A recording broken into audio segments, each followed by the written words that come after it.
Alrighty, ladies and gents, how are we all doing today? How are we all doing? Welcome to the 6 out of 10 podcast. This is episode...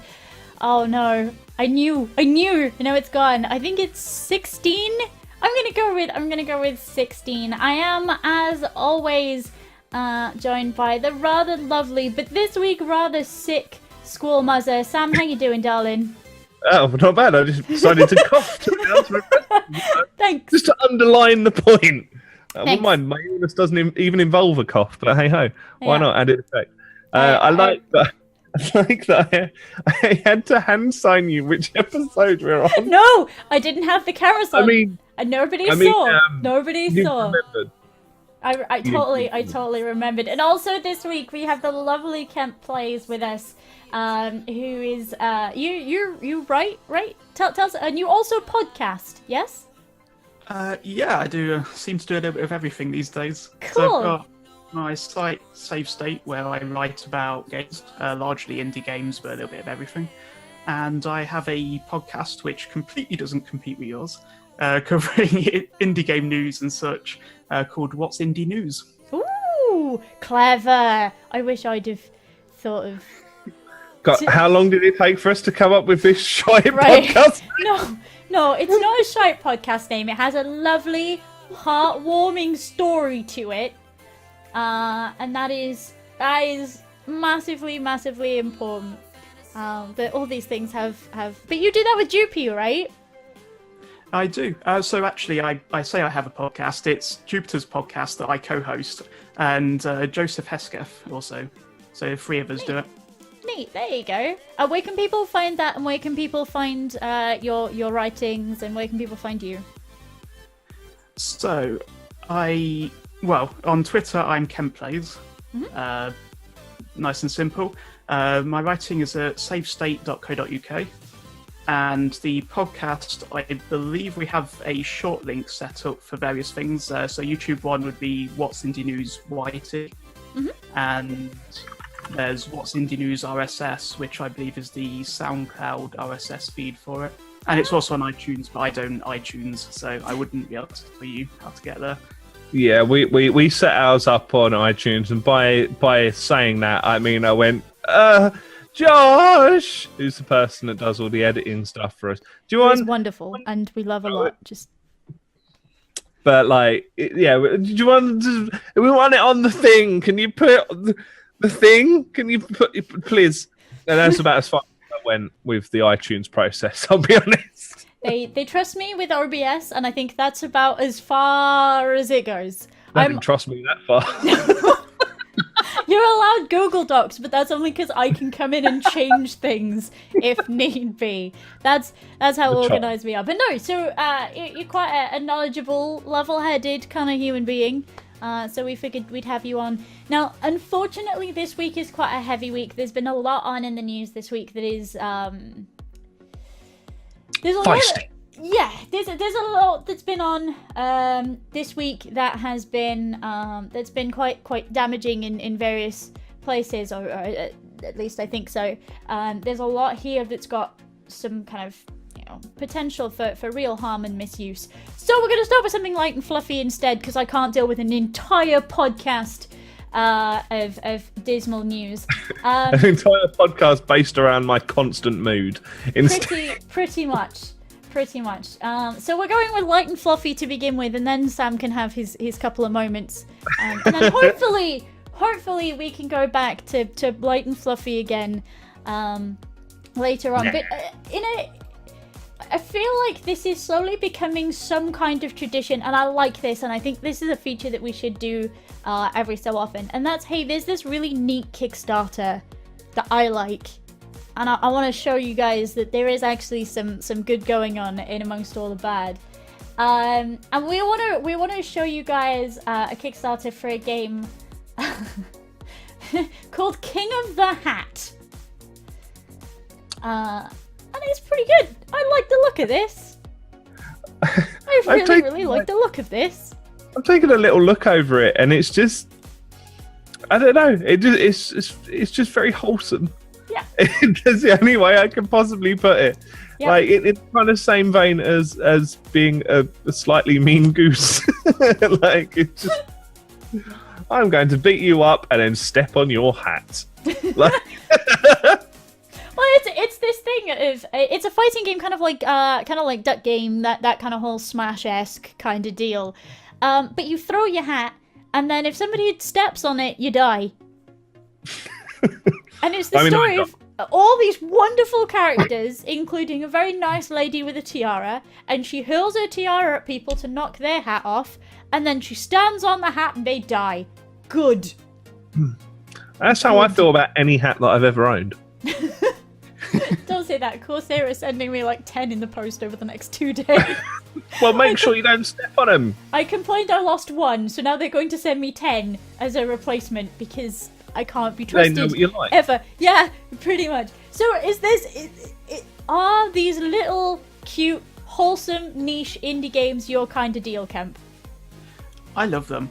I mean, firstly, the fact that it's a game you can play in short bursts. And whenever I'm talking about games, I always say I love games that you don't have to spend hours just like on one segment of it. Because I don't have time these days. I have too much. I mean, I work full time. I'm married. It's a whole thing.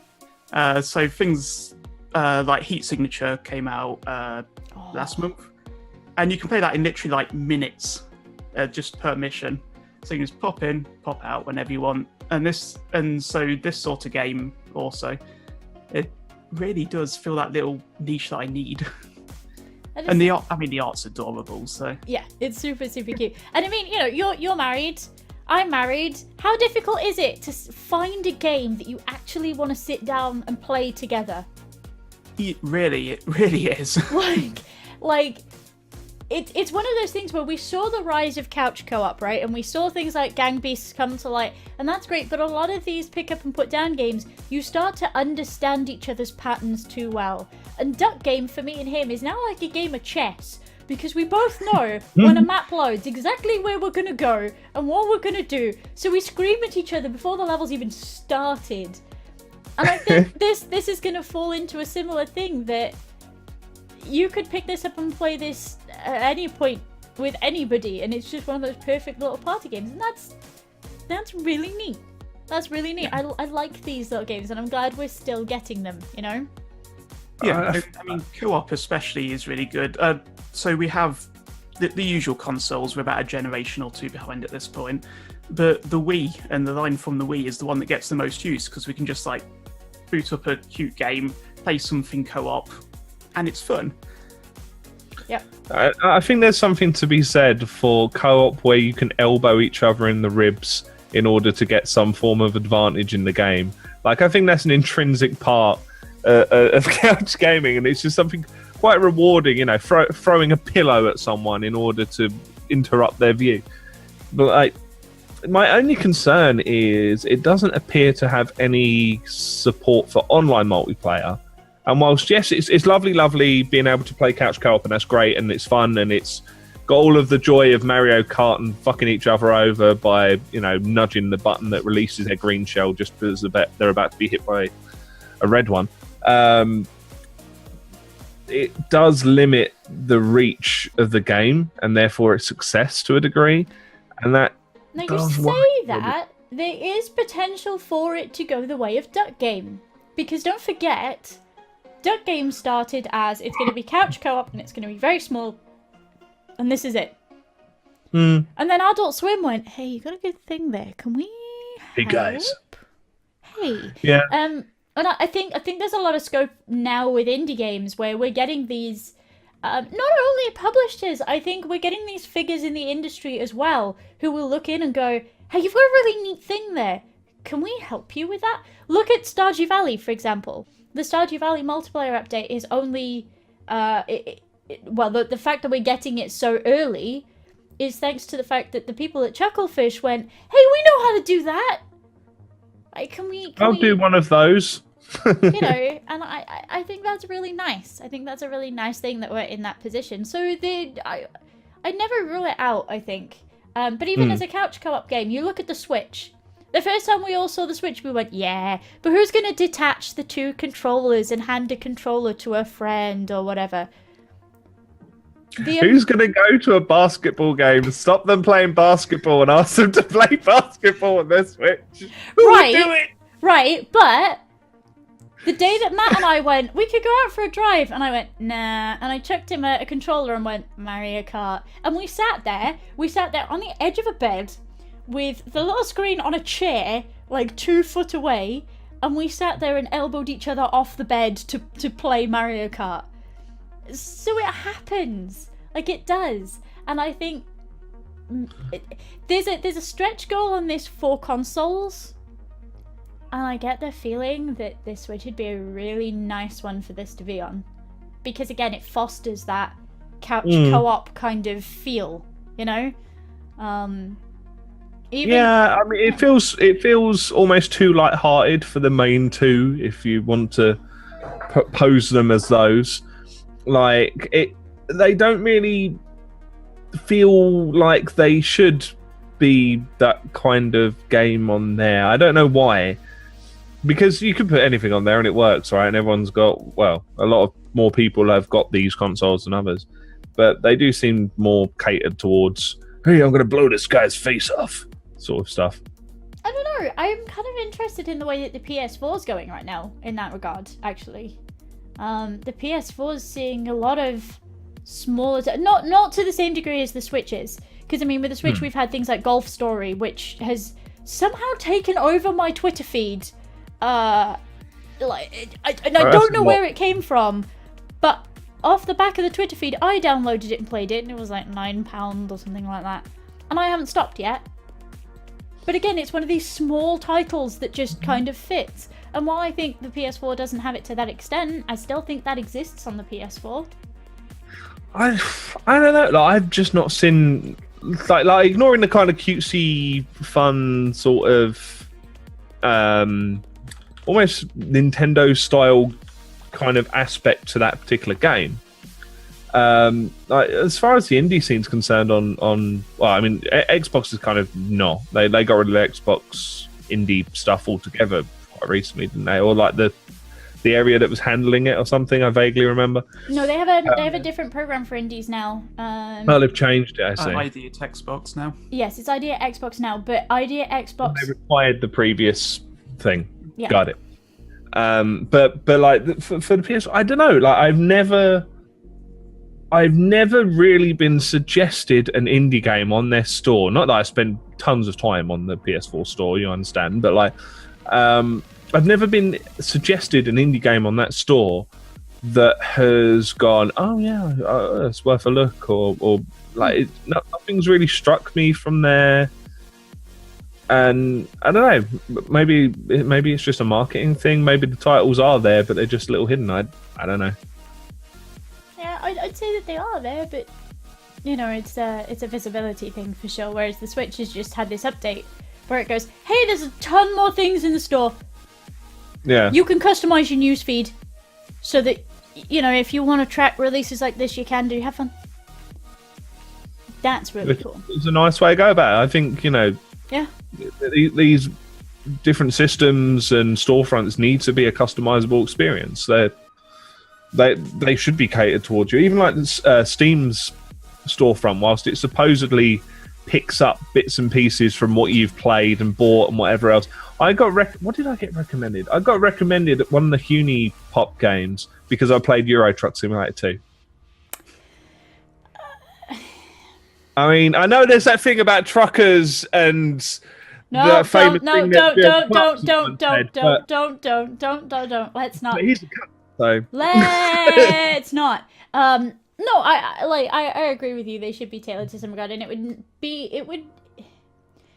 be nice to see more visibility for these indie games. And I guess that's something that we can dive into later. Is how do we on a console level maybe start supporting some of these titles coming through? But back to what we were talking about. Yeah, hats. This is great. This is like I feel like we should have a segment that is Pip and Sam's recommended Kickstarter of the however many weeks we remember to do it. 2017 Alpha Omega Ultra Edition Street Fighter 4. Basically. Sounds good. And yeah, I feel like that should be a thing. But I wanted to open up with something that was a bit silly, a bit warm, and I loved Duck Game so much. I was the first person ever to stream it when it came out on the Ouya. Like, I streamed a ton of it then when it came over to Steam. Like, I love Duck Game. Is it dead, by the way? Is it fully dead? Or it is fully dead? Okay. I just thought I'd confirm that quickly whilst it suddenly popped into my mind. Well, yeah, it's all the... Oh, lordy. Steve would know. It's a different... It's a different Android tablet TV device now. And I forget what. Because so it's like a Now TV box or something. Like, it's all owned by Razer now. And Razer have kind of gone, that was a nice acquisition. I'm gonna tuck that away and charge double and let it break down and not support it with our customer service because we're a bunch of wankers. Yeah. Yeah, but some of the Ouya team were there already on that line, so it's not such a big jump. So talking about things that are a little bit wank. A little bit. Let's talk about matchmaking, because Activision just put forward this. Well, we just found this patent that Activision put forward, and this is so potentially damaging and harmful to the industry. I have no words. You say that, I actually think it would be a fantastic thing. Do you know? Right. So basically, Activision have filed for a patent a couple of years ago now. It was back in like 2015. So they can effectively matchmake you with people who have bought an item from their microtransaction store, which odds are going to be powered up to some degree. That probably allow them to slap you around for an unlimited amount of time or whatever else. And that is their way of pushing more microtransactions. They let you get an absolute pasting off of someone that spent money in the game. I think it would be a fucking fantastic idea for Activision to do that with their patent and absolutely dick themselves and allow them to be exposed even more so as the wank bags that they are, because it's a patented thing. People would have to pay them in order to be able to use that technology in their game, which they're not going to do, which means Activision will be the standout dickheads of the industry, even more so than they already are. Fantastic. Carry on, Activision. Fuck over your current player base and keep on, Sunshine. That's fine by me. I mean, yeah. I mean, one of the ways they presented it was if they think... Oh no, the second way they presented it was actually a better one. They said when someone buys an item, they can be match made with people where their item would work really well, and they maybe be given a slight boost as well, so they enjoy their new purchase. So they've just gone and ruined the game for everyone else in that match, just so that one person can feel validated they bought something. The thing is, it's not like this isn't an issue already. Like, people that have bought, like, a good example is like World of Tanks, right? Oh, that was horrendous, that thing with World of Tanks. We discussed the story as well, didn't we? About this one, like, a mega super duper powerful... I had to learn tank layouts to be able to tell this story, and I've never been so baffled by machinery in my life. You could buy a tank that the front was all enclosed, so that unless you actually bought the super duper expensive ammo, you couldn't beat it. So, if you get match made against that, you're already being dicked in exactly this fashion, albeit not potentially... I wish I still had the video of the tank that peeps round corners. I'm going to find it. But, like, you know, whilst that's not necessarily directly intentional, it's exactly the same thing. You've got all the people that haven't paid in to get the super, all singing, all dancing, ammo, piercing ammo, or whatever it is. Armor piercing ammo, rather. That are sat there going, well, this is shit. And thinking, well, if I want to continue, I'm going to have to buy some of this ammo, blah, blah, blah. All this is doing is just enhancing the fact that this stuff already happens in a lot of games. And just kind of going, now kiss. Like, that's just literally all they're doing with it, is just trying to make them smooch a little bit more. And it's just the shadier version of an already quite shady way of running your game. I mean, considering we're having at the moment all the fuss with loot boxes being investigated for gambling and things like that, and the fact that a lot of upgrades, even cosmetic upgrades, prey on some psychological factors that a great percentage of the human population have, and all this sort of thing. And again, I fall into that. I'm horrendous. I say that every time we bring this up. I am horrendous for, that's so pretty, what is it? Yeah, there was someone, I forget who it was, on Twitter that I was reading about. And apparently it plays like someone else has got this thing and I want it. Apparently that plays in really deeply psychologically to people that are on the autistic spectrum, like more highly on that end. Like there's some psychological leaning to, I don't know, like wanting things that other people are displaying towards you, or something in that area. Like I'm only kind of vaguely recollecting this from a tweet, but it was from someone sensible. Like it might be someone from like GameIndustry.biz or something that I follow. Quite possibly, but like apparently it plays into that psychologically quite heavily. That doesn't surprise me. I don't know whether that's an intentional thing, but like it might just be a human nature thing as well that they're trying to play into. But if so, that's actually more of an argument for the gambling aspect, because then that is targeting vulnerable people. If they have a mental health issue or what have you, and it plays directly into a part of that mental conditioning, then that is 100% the definition of poorly targeted gambling law. Like, it really is. I mean, I in games always have issues with collecting things, or I guess more accurately, issues with not having a thing that I could have. So a way to get me to play your game is always these events where it's like, play it so many times and you get this item. It's like, well, I'm getting it for free, and I don't want to not have the item. So yeah, straight back in the game. It's how silly would I feel if I didn't get the thing that was for free? We've just gone in HOTS. We've just gone straight from one event to another, where at the start of every game, you open loot boxes on the game floor to get Pachamaris. And if you find X amount of gold Pachamaris, you get a spray, and then you get a portrait, and then you get something else, and then you get something else. And I'm like, I need all these things. Well, now you just sat there like, come on, let me but now we've got the Halloween event, and it's literally a couple of days in between these two events. Now we have the Halloween event, so we've got all the Halloween skins. We've just had a new character come out, so I've had to just buy the new character because he's an assassin, and I play all the assassins. I love playing the assassins, but he's got skins, so now I need to keep playing because there's this skin that I want, and it's one of the only ones that they haven't unlocked for me because I bought him. Like, and it's one of the nicer of the lot. Like, Valera has got a load of Vampire Hunter skins. Greymane has just had the only nice skin for him unlocked, and you can only get it during the Halloween event. Go fuck yourselves, Blizzard. I do not have enough time to get all of these bastard skins. But again, like, it feeds into this part of my personality, and it's always been there with clothes. It's been exactly the same with, when we had Pokemon cards when I was growing up. If people had nice Pokemon cards, I wanted the nice Pokemon cards. Shiny Charizard, I need it. Right? And it feeds into this human nature thing, and I actually think that's a little bit garbage. More than a little bit. Like, more than a tad. Yeah.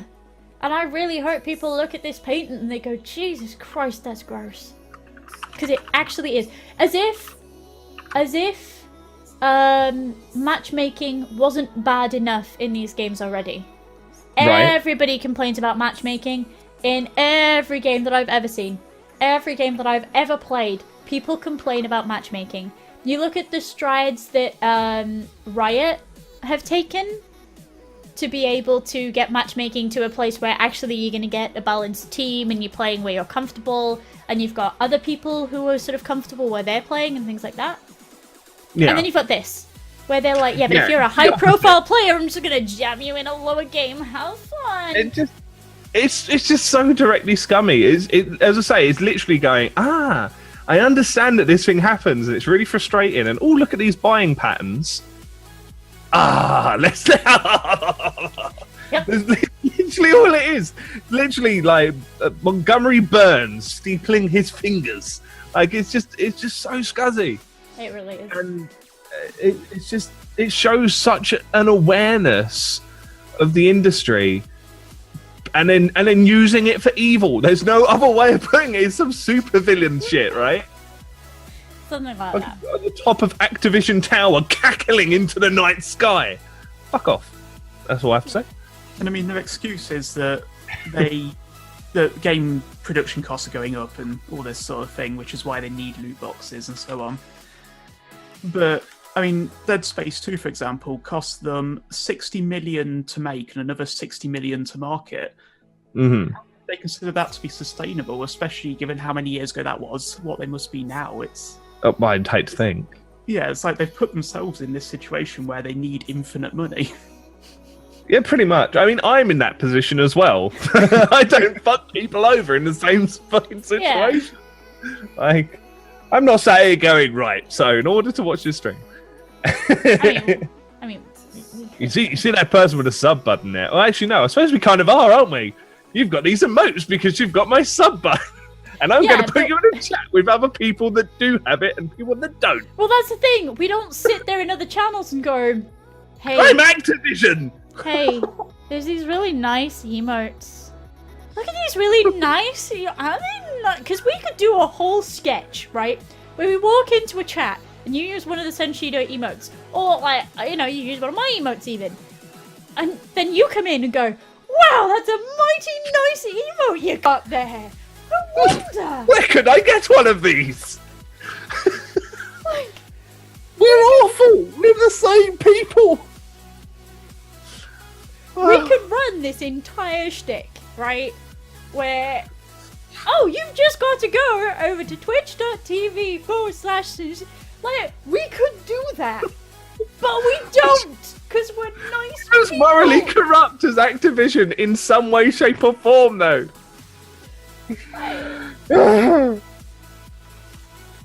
Let's move on before we're rumbled. I'm just having to write own my bum. Only $6 in the chat. Can we move on before we're rumbled and investigated by the gambling committee?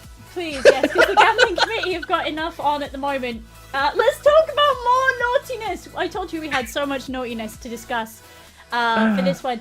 Let's talk about what I consider to actually be not a naughtiness place and how they are currently being naughtiness. In the Humble Bundle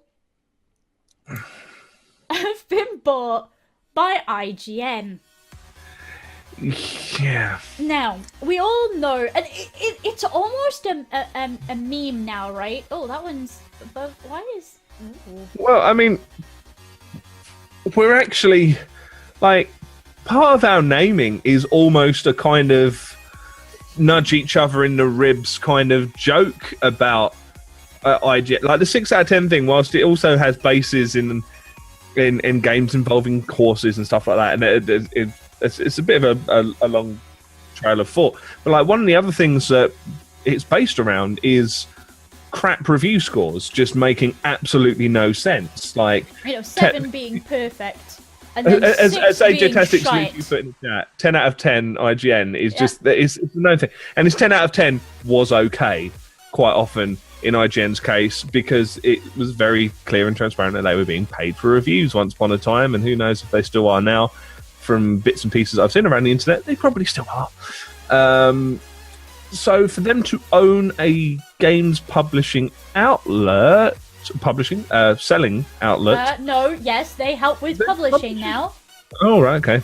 Might be. So... And that makes it worse. That makes it even worse. Are you telling me that top #1 game on the store this month with helpful link to article about GAN that is not going to be a 9 out of 10 every fucking time, at least, for you to click through and go, oh shit, should definitely buy this game whilst it's at 6% discount? I wonder where I can buy it. Oh look, there's a convenient link that I can press. And then some of my money goes to IGN, some of my money goes to Humble, some of my money goes to the dev, and some of my money goes to the streamer, and then some of the money goes to charity. 2 of those were IGN. Yep. 2 of those. 2 of those were IGN. 2 of those sliders. Mm-hmm. Do they add microtransactions at checkout as well? Yeah. Or perhaps they'll launch a fucking charity that pays directly into their own bank accounts just to take that slice of the pie as well. Then they might pay writers on time and the Nah, don't be correct silly. amounts. Don't be silly. Talk. But so yeah, like I mean, straight up, like I think almost any other news outlet I would not be as concerned about. Still concerned, but not Anywhere near. Like if it was PC Gamer, for example, you know what? I would be cautiously okay with them giving it a crack. They're not that bad. It'd be interesting to see what PC Gamer would do with the publishing side of it. Yes. Whereas with IGN, I'm like, but I know you've already fucking been paid for reviews. You've only got like a different page. I don't know what it's like because I haven't been on IGN for a very long time, but it used to be you loaded into the page and the article would be here, and then all around the outside would be like, play The Evil Within, here's some spoopy things going on all the way around to distract you from this tiny article in the middle, all over here. IGN are one of the main proponents of ad block. One of the main reasons it fucking exists. Because they're so nauseatingly over the top. And that's excluding the ones that popped over the whole page, or the ones that broke the page entirely, or the ones that were entirely malware. Like that pop over the page at like, oh, they're with full volume and like sucking away at your bandwidth because it's like some fucking 4K video for no apparent reason. And it's like, I don't know, playing some like extremely loud gay porn because that's who paid the most this month. Yep. For all of the neighborhood to hear because it comes through at blisteringly loud volume. Like, oh, Daddy, rate me 10 out of 10. Like, no, I don't. Please. Is there something, as a news writer, is this something that, you know, is this something that concerned? Is this something that should have happened, do you think? Like, because obviously the two of us are saying, oh, this is a naughty bad thing and we hate this and it's a naughty bad.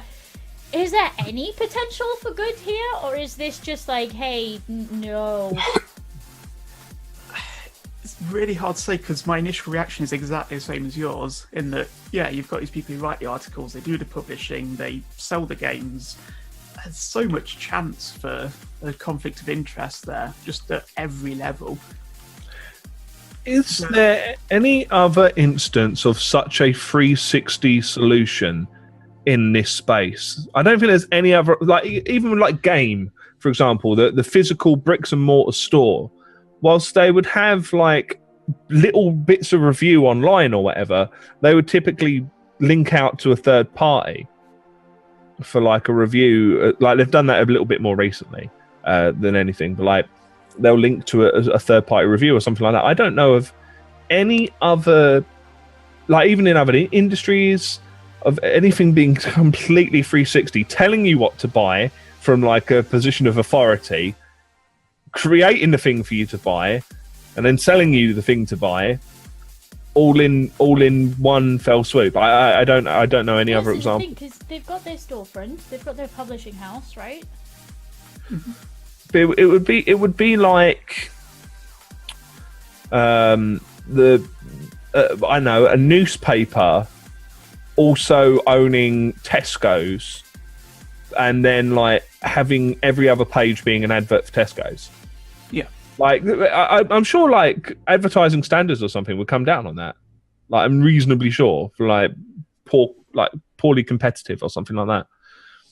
Like yeah. I'm sure there would be some kind of rigmarole around that. And a perfect example in chat, Steve's just said like his ad block blocked 22 items on IGN's front page. Yeah. And this is also including the fact that AdBlock now has a whitelisting option on it, which, if it's not an incredibly, horribly intrusive advert, it's allowed through now, which I'm kind of okay with. Like, that's fine.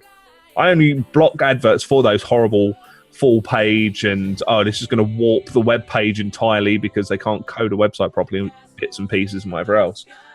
Like, I've got no problem with letting those little ones through, but yeah, like 22 items on their front page. That's mad. Yeah.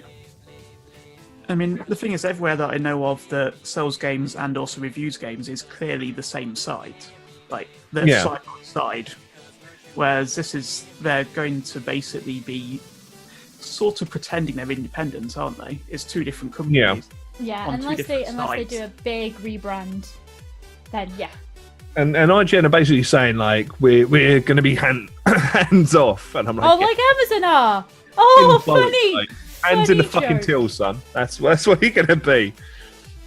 Yeah, no, I while I think it's nice that they can funnel more money into the publishing side, which, you know, might promote the growth of a lot of these smaller titles who are looking to people like Humble to help them get on the market. But is this not a duplication of... Do you remember when Yogscast started taking payments for making footage of indie games?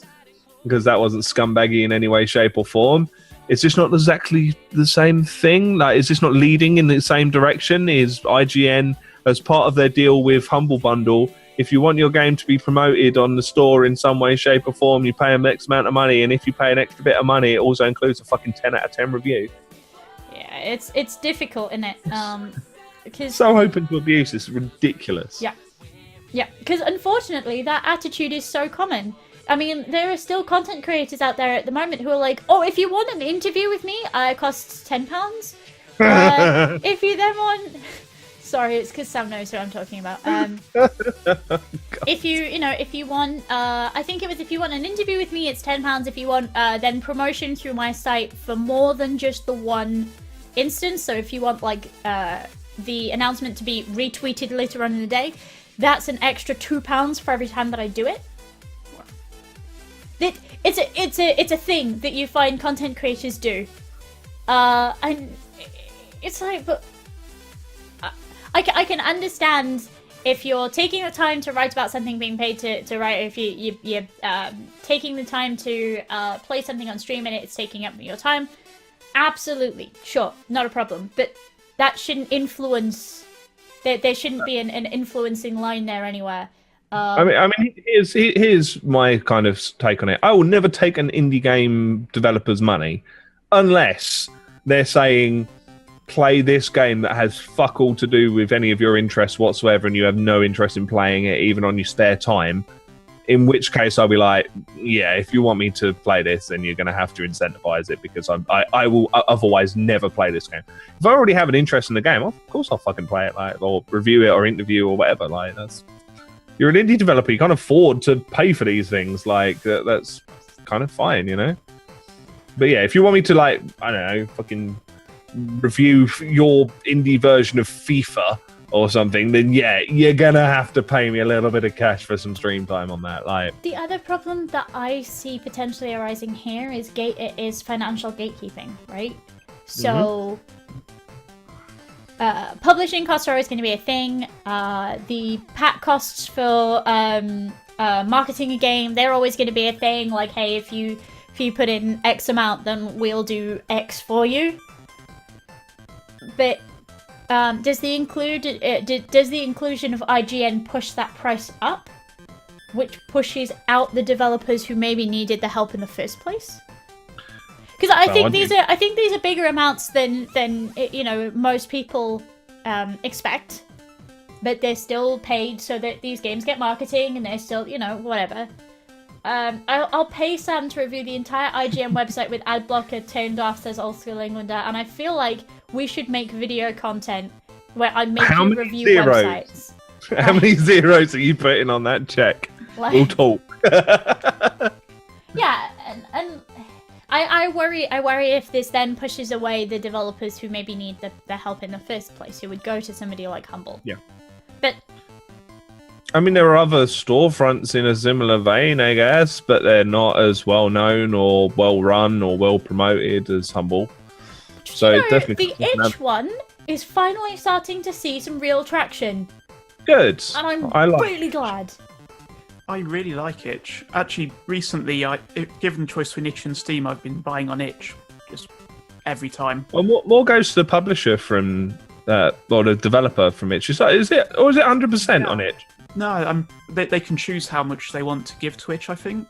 Okay. I looked, it was the case. That's pretty cool. That's pretty cool. No, because a game that I'm really interested in, they just released their demo on Itch. So I'm hoping to give that a crack next week. But like, a lot of people I've seen who are now interested in that game are like, oh, Itch has a launcher, like a storefront. Whoa. So now a lot of these games are starting to come through, and it's starting to gain a little bit of traction, and that's good. Like that's good. Yeah, that was a turning point for me when they got their app, because suddenly there's this place that downloads them for me, keeps them up to date. I don't have to bother with manually sorting anything out. Yeah. Same with good old games as well. Like when they got their Galaxy client, it just made things a lot easier, you know. So yeah, it's pretty cool. Yeah, pretty cool. So yeah, Humble Monthly and IGN partnership, conflict of interest, not so hot there. Really worried about that kind of partnership, hoping that it means good things because more funding. But lots of people aren't happy. Lots of people aren't happy. I like your optimism, but it's so ill placed. Yeah. We've always got to have that little spark of maybe, but it is a very small spark, I think, in this one. Slightly uplifting news, maybe. Depending on how you feel. Now, I titled this one in the document, and I was super proud of myself. A little on the nose. I want to talk about Wolfenstein 2 for a second. Because Wolfenstein 2 put out a tweet, and I'm going to go find the tweet right now because I don't have it on the document, which was silly. Wolfenstein 2 recreated a very famous punch in their No More Nazis campaign. And it's ruffled a lot of feathers. And it's also sold a lot of copies of their game. On the one hand, you've got people going, do you know what? Punch all the Nazis. Screw these guys. These guys are absolute scum. Good on you, Bethesda. Good on you for putting forward that statement, because they've got the game to say that. On the other hand, unfortunately, we have, hey, can you not use current events to push sales for your game? That's a little bit naughty. And I kind of wonder where you guys sit on that while I find this amazing recreation of the Spencer Punch in game, because it's just So I am like almost fully 50-50 on it, because whilst I think punching Nazis is a fantastic idea and everyone should be encouraged to do so, and I will give you unending high fives if you do, at the same time it's very opportunistic. And it's very, like, I don't know. Like, the fact that we have literal, actual Nazis wandering around going about their business at the moment is pretty fucking awful. And the fact that Bethesda are kind of hopping on this and going, oh, we do this. You see, it's the same. And if you think that's bad, you should buy this and also do it in the game. Found it. There we go. And it just seems a bit skeezy to me. Like they're claiming that, oh no, we wrote all of this way before, and it's just, oh, it's funny how it's all come about so similar. I don't buy that for a second, because they've progressively. If you watch all of the trailers and the tweets and whatever else that they've put out, they've progressively become less generic, oh, Nazis are bad, and more, oh, punch them in the face, and oh, make sure that they don't do a Trump or something. Like, they're just like really getting specific, and it's just... The tweet they put after that had a bit of footage in where you walked past a lot of people in full just KKK uniforms. Yeah. And while I understand the whole political agenda that the game carries, Mm-hmm. Maybe pushing a game through that is a little bit not. I don't know. What do you think? It's very, very alternate universe with huge mecha bastards in it. It's not Richard Spencer standing around like the little buttercup that he is, going, "Oh, these brown people," and whatever else. Like, it's not really. Fixing his Pepe pin. Yeah, well, his little Pepe pin, but he has to explain away how he's like tried to copy a fucking meme and make it a declaration of hate. But like, you know what I mean? Like, it's just it's a very disparate, different world, regardless of the fact that Nazis are Nazis wherever they come from.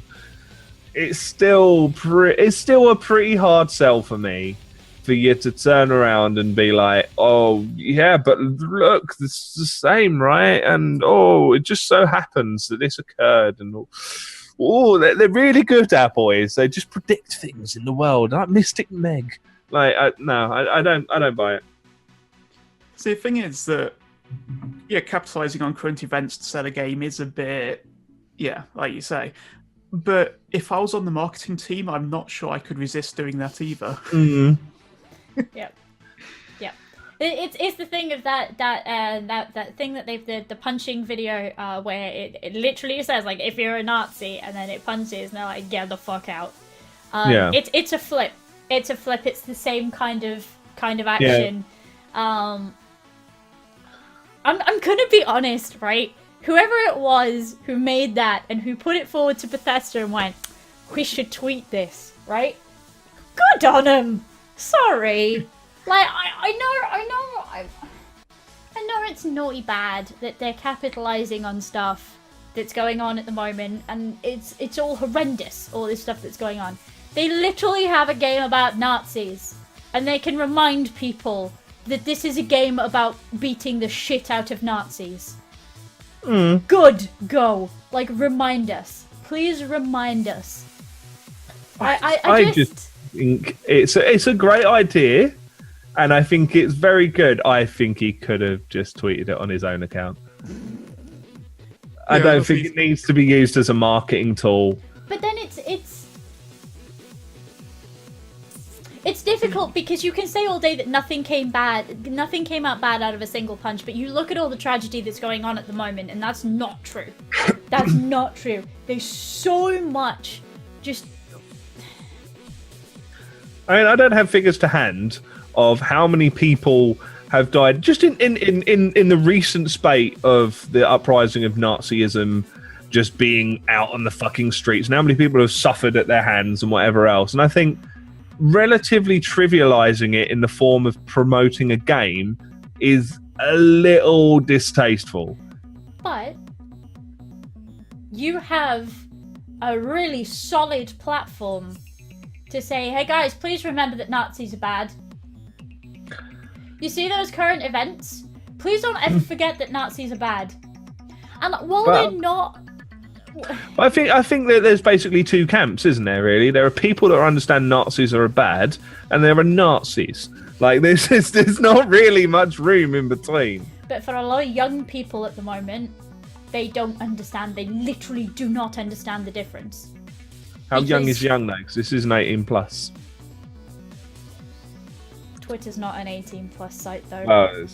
Well, actually, no. You can, if you have sensitive content, you should be switching on that filter that doesn't show them to underage people. It's we all know that these 18+ I'm just saying that then that adds on to the opportunities, taking the opportune side of it and marketing it towards kids. And whilst it's a positive message, like, I do not disagree. Again, we're not talking little people. We're talking, like, you know, teens. Yeah. People who should know better, but with so much misinformation and so much... It's just genuinely, like, propaganda at the moment. There is so much genuine propaganda around. That for a lot of these people who have never been taught to think for themselves, a lot of these people who are told to blindly agree with what their parents say, because don't forget, that's a really big thing. Alright. This is a big thing for them to suddenly go... It's like that sketch, right? Where they've got the black uniforms on, and they've got the little skulls all by helmets, and they look at each other and go, "Are we the bad guys? What is this? Is this a skull? Are we the bad guys?" And we're seeing so much of it right now. And I think every let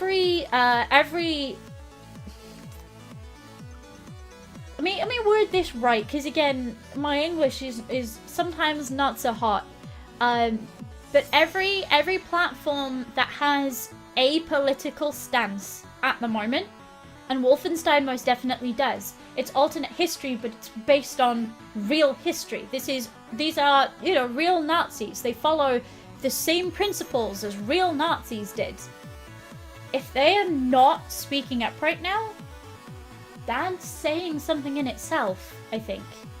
I just think that. Do you think the game speaks enough for itself? I mean, I think for murdering Nazis is fairly speaking for itself, but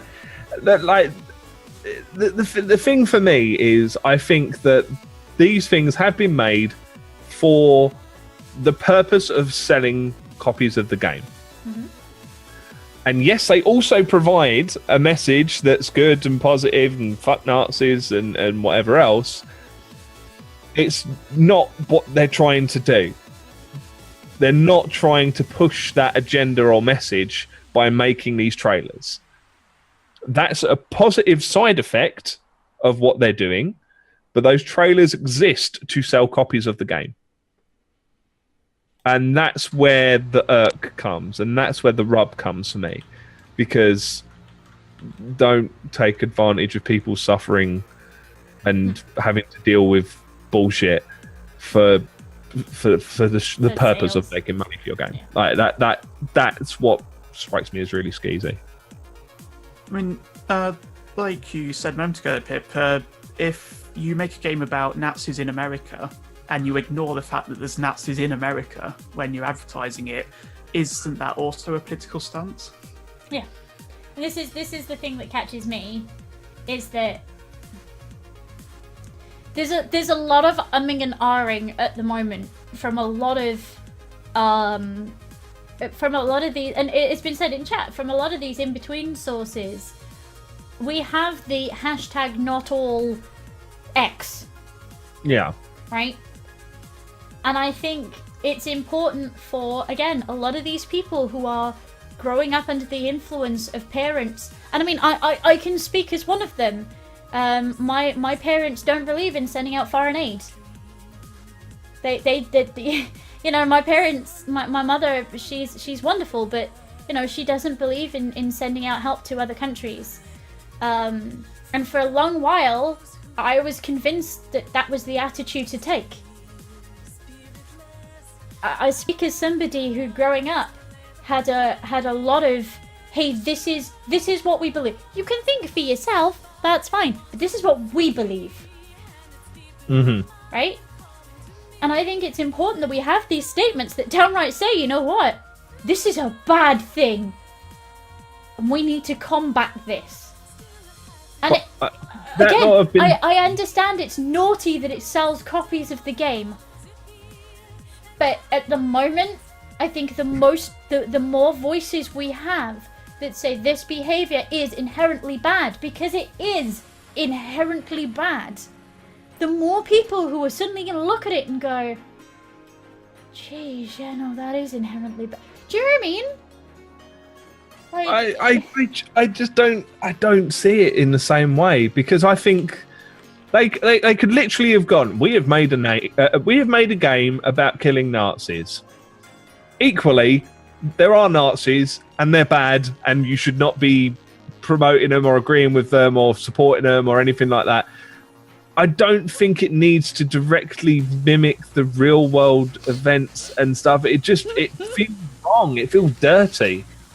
I don't know. It brought a smile to my face, and then I went and watched the original video again, and I laughed.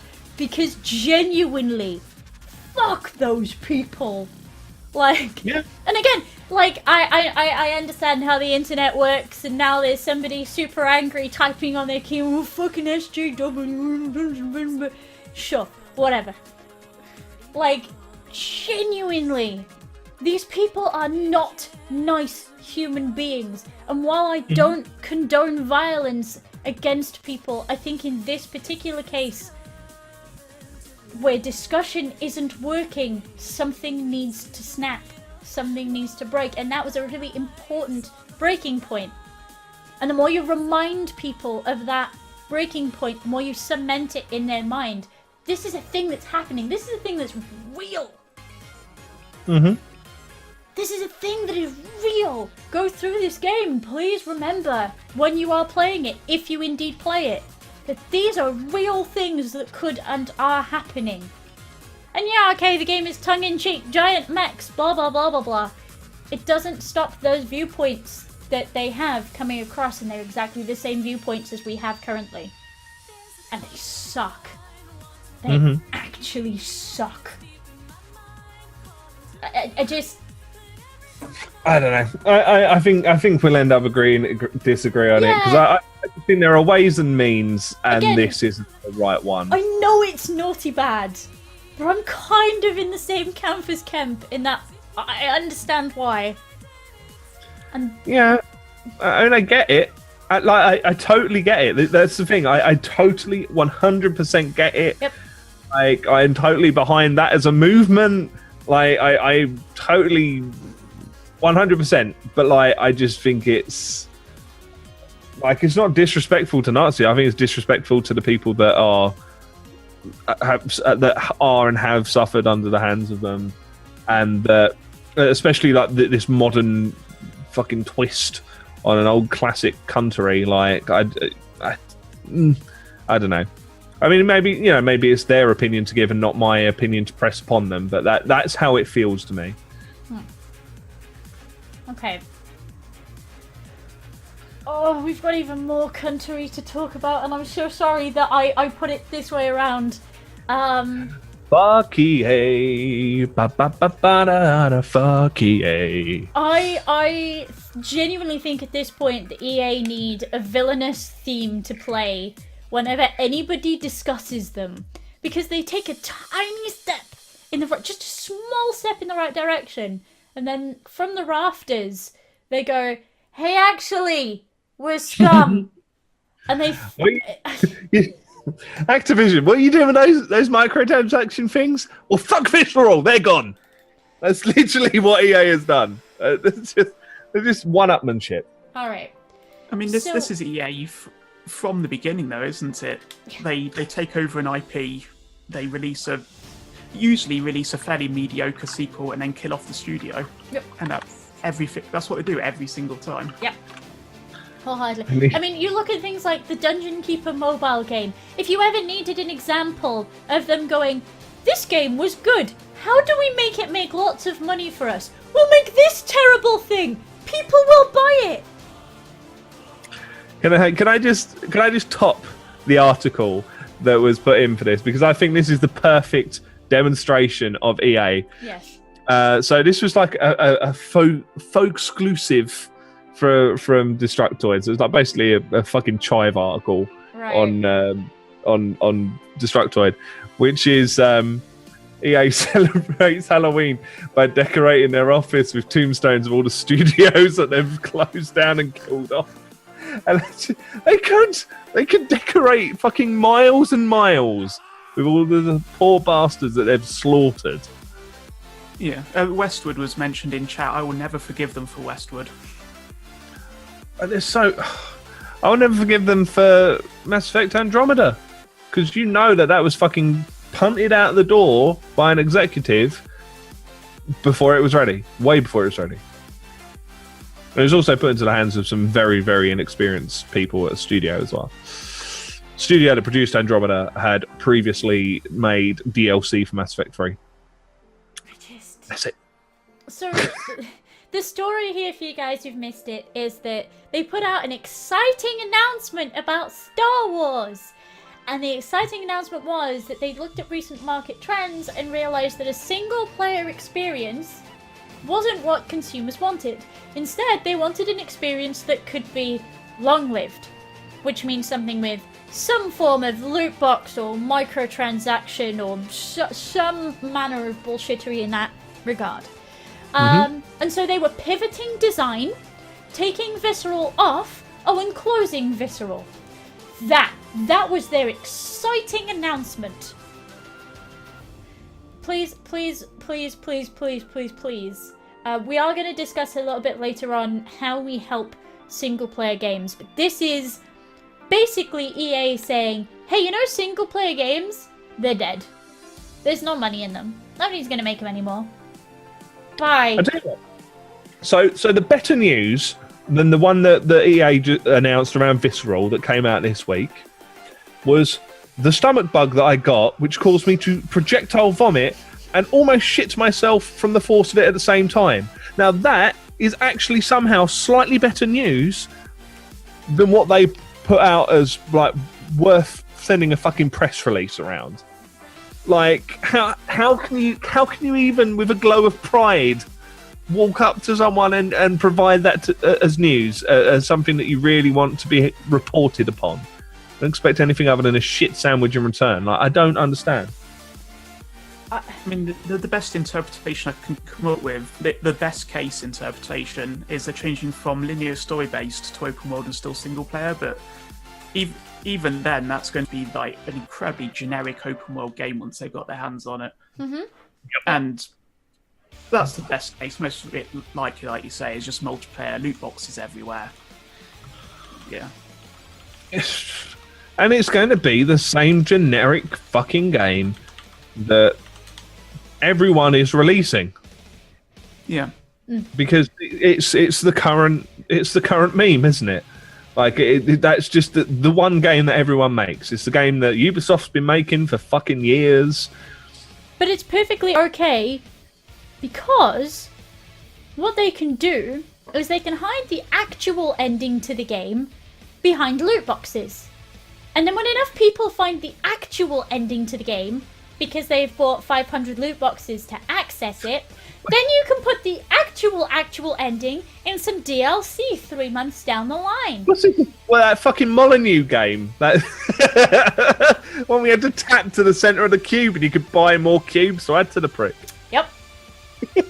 Yep. They've hired Peter Molyneux. We've discovered EA's secret.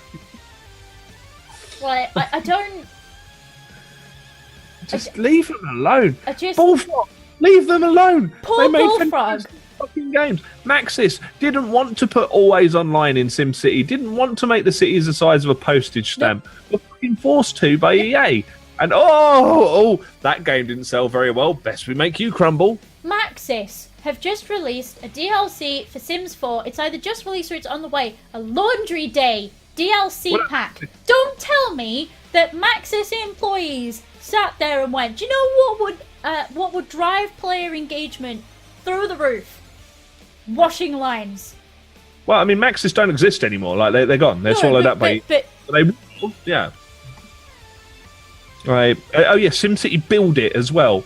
Have you either of you played that fucking trash pile on mobile? Imagine every single one of those city builder in inverted comma games where you just drag and drop shit from an inventory to build them onto the thing, and then you collect like million fucking spoons by tapping on the same building endless amount of times, and tap on a fucking train station to get 50,000 pieces of steel in order to get the resources to build each building. It's exactly the same thing, and it's like heavily pay gated to be able to progress. It's just such a bastardization. Well, that was the problem with Dungeon Keeper, wasn't it? Same thing. In order to get the game to work, you had to pay real money to get real resources to start being collected. And what they do is they put that payment towards the beginning of the game, so then you're used to spending money. Yep. Oh, and it's only like $2. That's all right. It's only $2, and then it's $2 more, and then it's $2 more, and then it's $2 more, and then suddenly you've spent $12. Well, no, and then you spent $24. But it's really good-looking bit, and then it's $2, and it's $2, and it's $2, and it's $10 to get the next big building. Fuck off, man. Why? I don't understand why EA think that they can carry on like this. And I don't understand what sort of... Okay, no, that's a lie. I do understand what market they're looking at. They're looking at a market where games with no ending are played endlessly on Twitch. They're looking at games where loot box openings are heralded as the best YouTube content that anybody can ever make and or watch. They're looking at a market where people will buy seasonal loot boxes because they can't get them any other time of the year. They're looking at things like Shadow of War, which profits off the back of charity loot boxes and then hides the actual ending to the game behind microtransactions.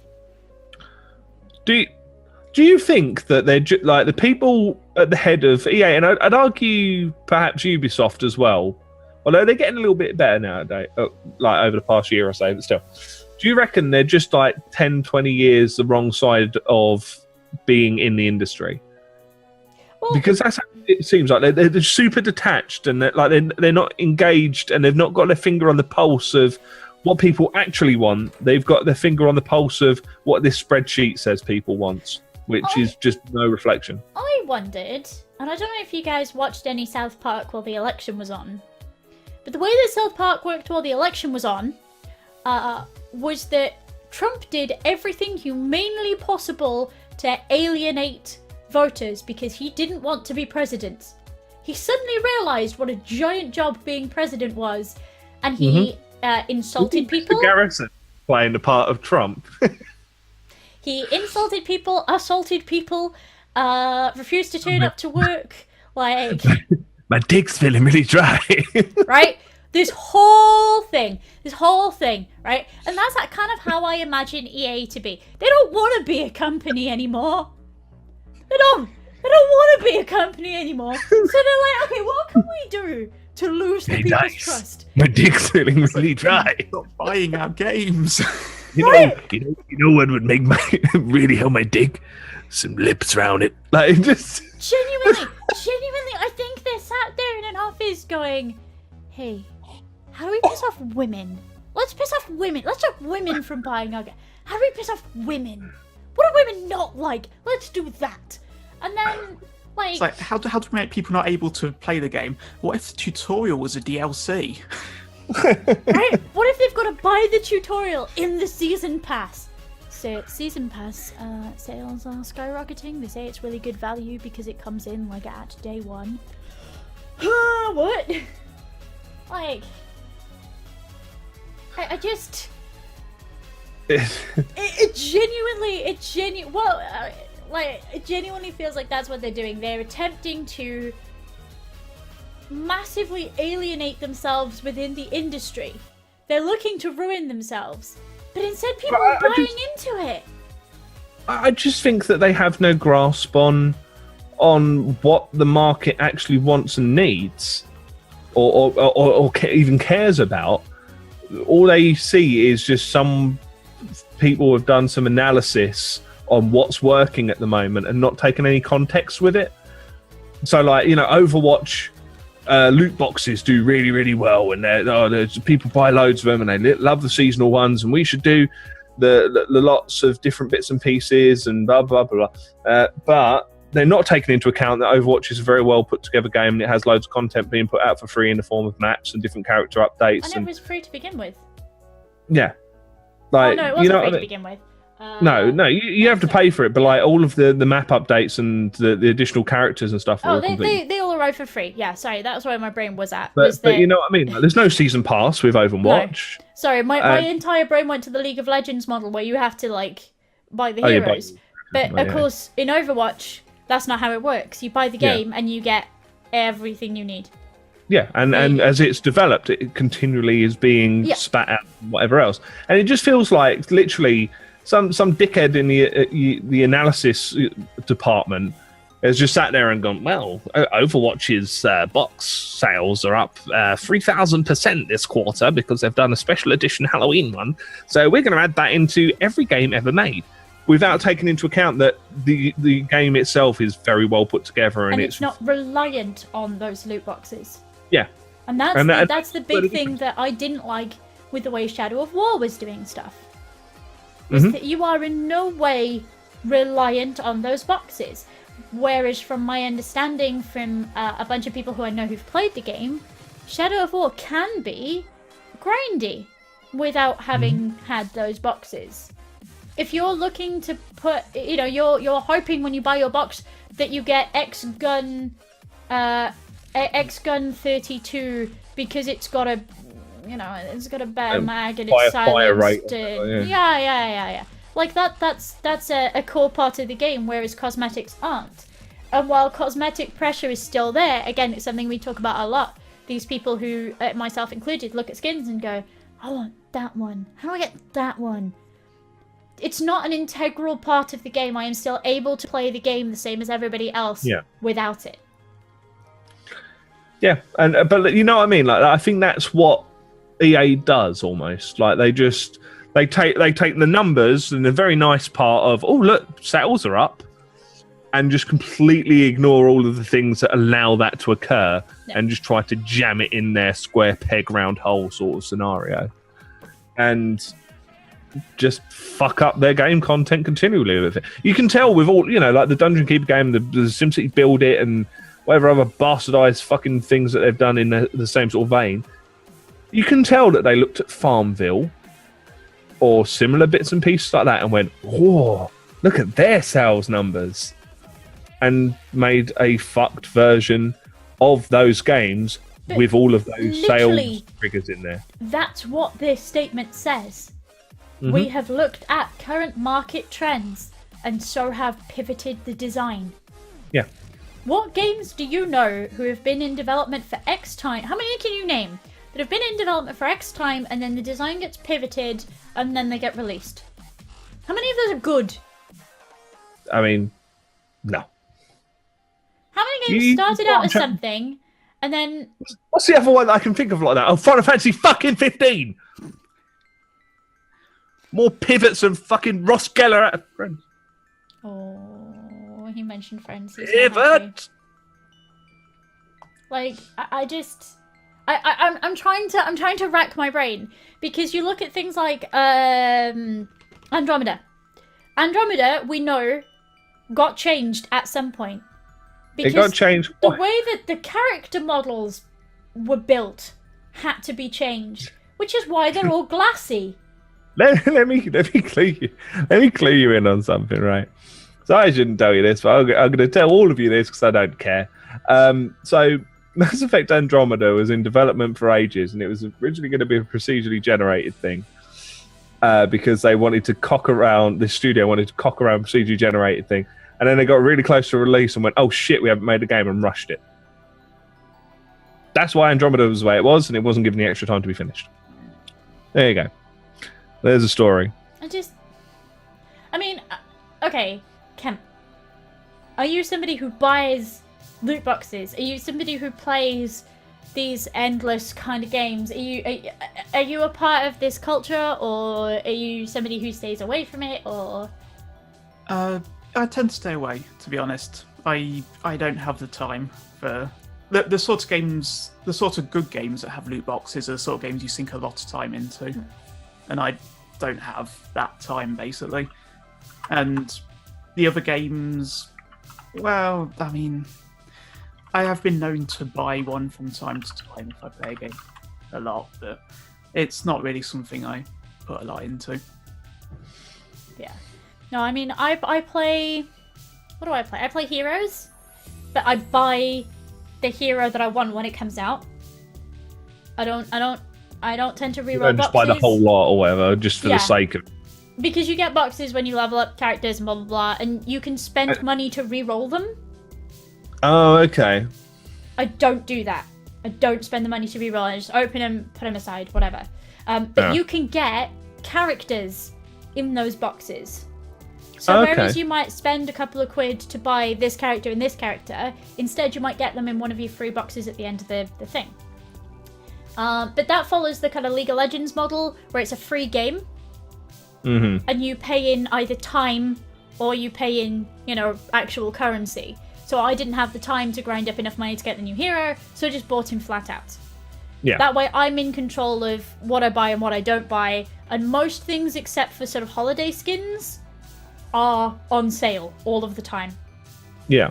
Overwatch, I tend to not play so much and not buy boxes anymore because of the rate of duplicates and the amount that you get duplicates back. The fact that the boxes, you get certain boxes that are only like Halloween only. That's the thing, it's too short term. We talked about this before. I think it was the summer event. Someone did the math, and if you used every waking hour of the summer event... No, it wasn't the summer event. It must have been the one before that, whatever that was. I thought it was the Christmas one. It might have been the Christmas one. If you spent every waking hour playing it, you would only have just enough time to be able to unlock everything that was from that event. And I think that was 12 hours or 12, 13 hours a day. Yep. That was. And law of averages would have said that you would have had, like, literally, I think it was about 4 hours spare across the entire event if you were playing every single day. Just no. It's no. Yeah. Not possible. And you know they did the maths on that. That wasn't an accidental sort of... And of course, the problem with Overwatch is that you can't say, I want to buy a Zarya skin, I'm going to buy a Zarya skin. For a long while, the Halloween ones and things like that, you couldn't do that. You had to unlock them. That is naughty. The fact that these holiday ones, you can't just go, hey, I've saved up X amount of currency, let's buy them. At one point, I don't know what it's like now because I haven't logged in for ages. I've been too busy playing HOTS. But for a long while, they went, yeah, you can't buy them. You just have to open them in a box. Good luck. Yeah. If you drill in like up to 200 hours of gameplay in a fortnight, or you're gonna have to be spending like $50 to $100. Yeah. Whereas, as I say, like HOTS, for example, if you've got the in-game currency, you can buy stuff. Otherwise, you buy currency and you buy the thing. Mm-hmm. Done. Very often, they'll go, hey, you want to buy this champion? Cool. At the moment, there are 3 holiday skins that go with it. If you pay X amount extra, you can have all of those as well. And you kind of go, yeah, alright. You know, it's sort of pulling it back again, this is shit. EA is shit. I mean, do you know, I was looking at this up, so they're going on about how they don't have money to make the games and they need to use the loot boxes to get more profit and blah, blah, blah. Right. EA's gross margins are allegedly in the low 70s at the moment, which means for every dollar they make, only 30 cents of that is actually needed to go and cover the costs of making the game. The other 70 is pure profit on their part. So that tells me they don't have much of an excuse right now. So like the FIFA games, right? They make about $1 million a day on their own from FIFA packs. Oh yeah, the Ultimate Team thing. It was what, 800 million last year, something like that. Yep. Yeah, like on like off peak, off of release, about $1 million a day, at least. And that's like what? That's going to be like 97% profit or something. Oh yeah. Because once they're done, they're done. Like you got to have a few support people to occasionally go, no, you didn't unpack Ronaldo. Shut the fuck up. And what server costs, which are paid for presumably well in advance by the game sales anyway. Like, it's just it's pure scummery. Yeah. Yeah, but no, this whole thing, this whole pivoting design, and of course now a lot of games. We're going to talk about it in a bit. Like a lot of games news outlets are talking about the death of single player games. And that's purely not the case. This is just a money grab. Mm-hmm. This is out and out just a money grab, and that's sad. And genuinely sad. Okay. On to happier things. The cool shinies. Yes, we have some cool shinies. And because Kemp, I know you're not a Twitch streamer, right? Yeah. So You're a Twitch streamer, though, so you should appreciate some... Yeah, I'm right? kind of interested to see what you make of some of this on the kind of consumer end. Because obviously a lot of it, we're like, hey, yeah, this is good for streamers, this is great. I'm kind of interested to see what kind of stuff is useful out of this lot for a more consumer end. Obviously, we've just had the Twitch keynote. I totally didn't download it because I'm dumb, so I have some PJ Sultan instead because PJ Sultan is funny. Which can I just say, like, it was so awkward. It was really, really awkward. Like, they started out with some sound. Well, they started out super late, which meant the horrendously poor augmented reality extension that was being played at the time, which didn't really explain on precisely how it worked in the first place, but it was just crap. Anyway, went on for like an extra 20 minutes or something, because apparently they sent to the TwitchCon app the wrong hall to go to for the keynote, so they had to wait for people to arrive. And then they had audio issues, so we were only hearing DJ Wheat out of like a left ear and blaring. Oh, that was horrendous. So loud the as well. Crackle from the yep. But eventually, we had a dude in a onesie and a woman in a cape, and we talked about some things that were vaguely relevant. And that was okay. But it was Ethan something, the dude that did this a lot, like he was conducting an invisible mouse choir. I don't know. Like, it was just really awkward, and I don't understand why they don't just put PR people on stage. It's kind of what you want. There's a reason they have people like that. They exist to do things like this. The article that I've linked, I read before the keynote had started. Oh yeah, it was leaked ahead of time because the press release time was for the start of the event, and they ran late. Obviously, it started late, so it was too late for them to pull that back, and tough tits. Yep. So that was. But interesting thing, not the things that I was looking for. No. But interesting things that we've been talking about for a little while, nonetheless. We were looking at like rooms. They're making a return. Because that hasn't been there forever and a day and been useless and not particularly great. And removed. And now that Discord has taken up a mantle, having that put back in the Twitch app, which is horrendous. I hate the Twitch app passionately. I use it for my WoW add-ons. I'm sure you do, and I'm sure it's great for that. I'm sure it's fantastic for managing your WoW add-ons. Again, like, I've got Discords. I'm not sure why I need rooms. We manage. Again, I've got a relatively small channel, and you know, we all know I've got a relatively small channel, so I'm not having thousands of people speak at once. But I find that if chat gets busy, people tag each other, and they still manage to have these conversations, and I still manage to have the conversations with them. And even when we've been on front page, you can still have these conversations. I personally don't want to be checking 6 different chats as I'm streaming. And I don't want my viewers to have to do the same.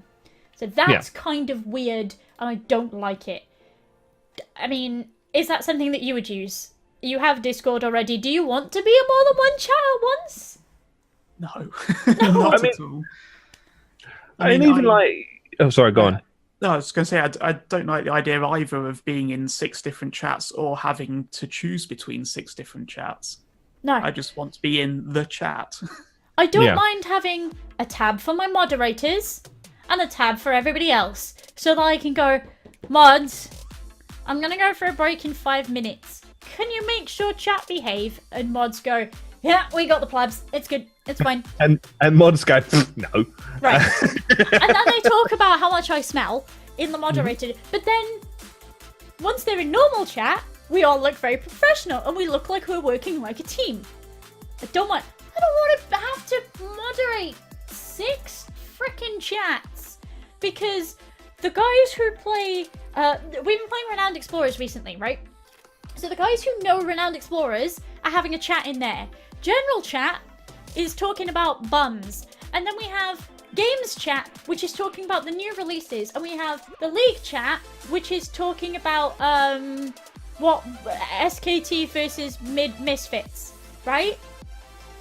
I cannot physically be playing a game and be going through all these at the same... So much pressure. Yeah, and like I remember like people when they were like multicasting across two services. Like some people I watch and they like stream maybe like YouTube and Twitch at the same time or whatever else. And do you know what the most annoying thing as a viewer of those channels is? They'll reply to someone that's chatting on YouTube and I'll be like, what the fuck are they talking about? Because it's not that easy to gauge that it's, you know, this is the thread of conversation that was occurring over there and whatever else. Like, it's impossible to gauge. Well, it's annoying when you're streaming with a friend. It's annoying when you're streaming for a friend. You're having to watch two chats, and you're responding to one chat, and then somebody in your chat says something, so you respond to them, and then people are like, "What are you doing? What are you doing?" Exactly. But yeah, no, not a big fan of that. Stream summary. It finally. We're getting a dashboard that works. We're not. It's not gonna work. It's not gonna work. It's not gonna be. Well, considering they've got the beta stats that are broken as fuck at the moment, I have no idea how many subscribers I have on a regular basis. Yeah, I have no idea how many viewers I have on a regular basis. I mean, let me just place this link in the chat. So this is how many subscribe. Like, keeping in mind that when I post this, I'm going to be posting it as a subscriber. That's how many subscribers we have in the chat at the moment. So that's good. Like, and that's our dashboard right now. Like, it's, you know, so I have a feeling they're going to be a bit wobbly for the foreseeable future. Yep. It'd be useful if it worked. Highly useful if it worked. Yeah. My Twitch stats have never ever been accurate. No. The first day that I was a partner, I had 68,229 subscribers. I had had my partner button online for a whole minute. That's really good. I'm quite proud of you. How was the payout that month? Good. But considering they only paid me for like 250 of them, no, strangely not. Yeah, okay. But yeah, no, it'd be nice if it worked, but yeah, I very much doubt it, because the thing is, it seems to like it seems to estimate, like it seems to roughly work it out, and it's kind of like, oh, you had about this many and you lost about this many, so your total's probably about this.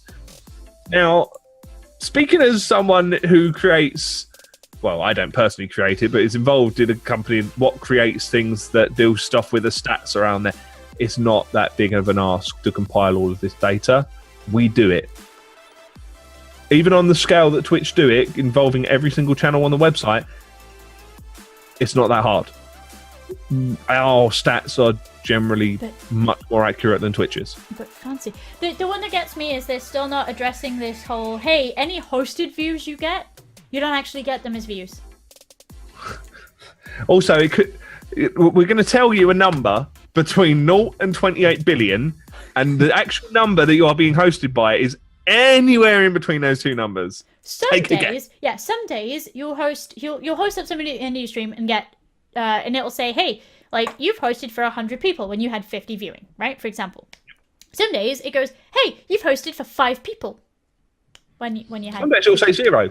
Yeah, some days it'll say, hey, you've hosted for 0 people, and people get worried and they DM you being like, baby girl, what happened to your stream today?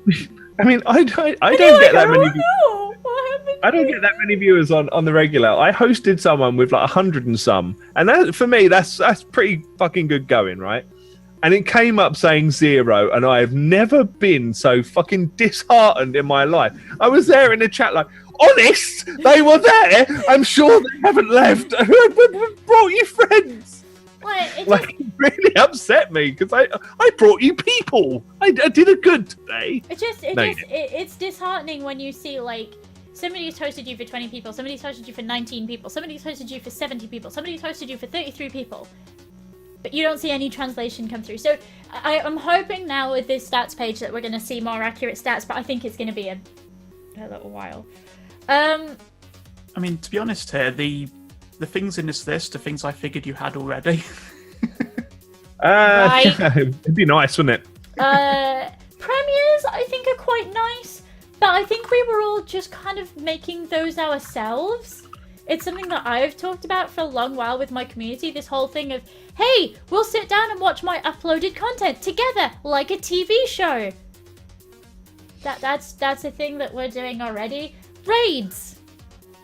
Now we have been told actually with raids that there are moderation tools coming in with raids to help us make them nice boys. Make them nice raids and not aggressive ones. Yeah. So that's good. But again, radio thing that we've had. I'm not being funny, but like it's not that hard to raid someone. Well, it's not that hard to just host. Base link, spam in chat, /host username. Yeah. Rituals worry me. I don't know how I feel about rituals. You don't like that. So the example they've got there, the initial one, to signal that someone is new and to welcome them and to chat and so on. No, they showed that. It's an optional thing. So what you'll get is as you're watching the stream, and you've got the chat open, like the rules pop-up that we now have, you'll get a little pop-up that says, hey, you're new. Introduce yourself to the community with an emote. And it'll give you a choice of like a hey guys emote. And if you click that, it goes, so-and-so is new in the chat. Say hi. And then it shows your username and the little hey guys emote that you put in the chat. So it's entirely optional. Oh, that's good. That is good. It's still shit. Also, the name. Right? Why is that a ritual? I'm not exactly fucking throwing an eye of newt in here. I'm just saying hello to someone. I think that is a... Oh, why is this kicking in? I think that's a sign of more things to come. That you can... But I don't know what. Do we want more?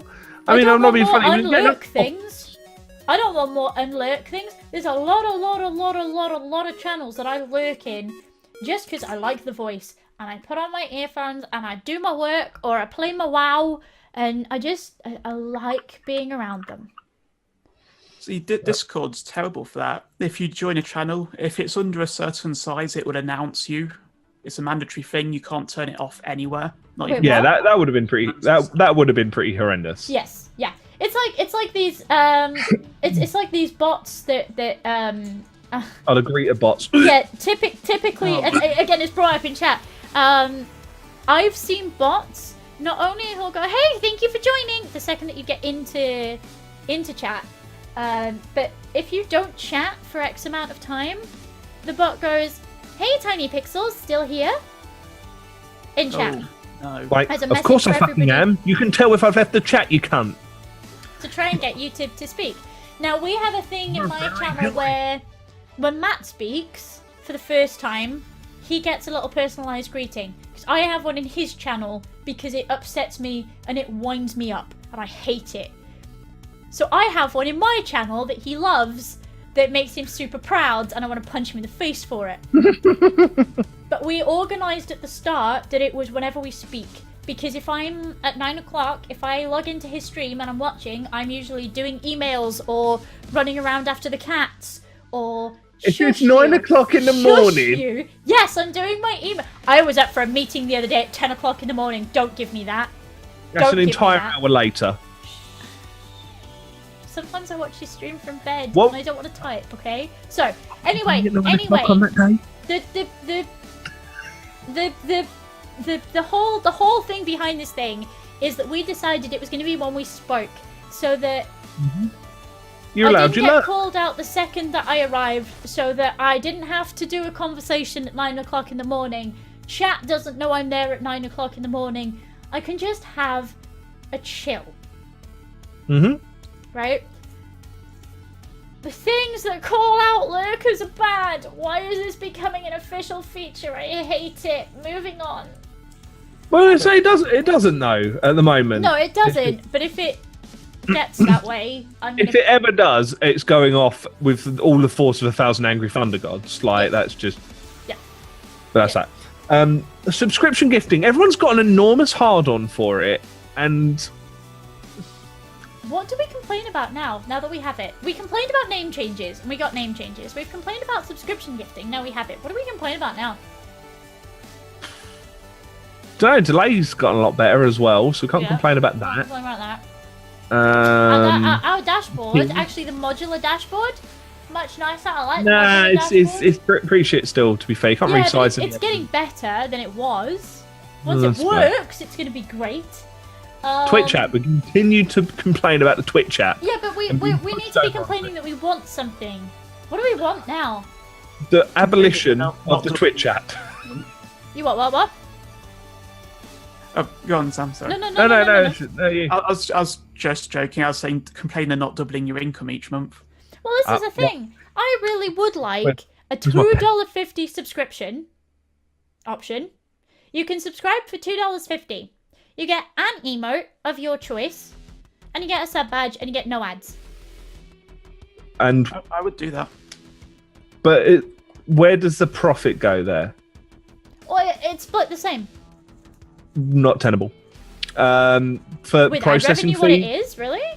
Yeah. Oh, processing fees. We've got $24.99 subs to cover that now. No, but Yes. for a $4.99 sub through some payment processors, Twitch do not cover their half from fees and stuff. It's just From annoying like the World Pay cards and the fucking mobile phone versions and shit like that. Some of those payment methods, whilst then you can only do it through PayPal. Done. but then that's not inclusive and bringing Don't everything care. across and blah Don't blah blah care. blah. Then you have to sub at a $5. Get at. Seriously, I'd love to see. I love the fact that we've got these higher subscription options, right? Plenty of sites offer smaller than $5. I would love to see that happen. I would love to see the upload service be something that rivals YouTube, so that people like me who are chronically ill, who have to take more days off a year, can go, hey, I have to take a day off this year, but don't forget, X video's going live today. Make that, like... I mean, you've got most of the tool set for that, though. No. You can podcast, The upload. the upload discovery, though, is rubbish, and that's what we want, because we want a better upload discovery system. No, that's true. else do And we then the other part is achievements. Right, these I like, but... I'm torn. I like these because I'm a big reward-driven human being, right? To the point where if I eat my dinner and you say, good girl, Pip, well done, I'm likely to eat dinner tomorrow. Uh-huh. Right? Whereas if it's blatantly ignored that I'm eating dinner, I probably won't eat dinner for the rest of the week. Right? I'm a super bad at looking after myself, but also reward-driven human being. And lots of content creators are. Lots of content creators find it difficult to get into habits. And I don't think these achievements are there to teach you how to be a good affiliate or how to be a good partner. I think they're there to instill sort of routine in you and to instill good practice in you. But I think if you don't have the drive or wherewithal, especially on the partner level, if you don't have the drive or the wherewithal to do these things and these practices off of your own back, then even if you did manage to make your way to a partner level by fulfilling these achievements, you're not gonna succeed down the line. I don't see it happening. Like you're going to be, from Twitch's perspective, it's barely going to be worth filling out the paperwork for the button because you're unlikely to earn that much as a partner.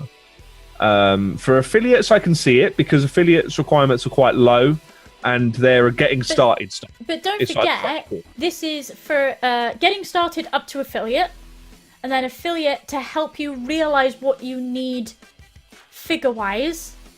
And it was interesting that they included chat activity in that. Yeah. They included chat activity, which I think is naughty. What? Well, it depends to what level. Is a requirement though? Yes. It always has been. Yeah. So is this another thing to encourage forcible delurking, basically? No.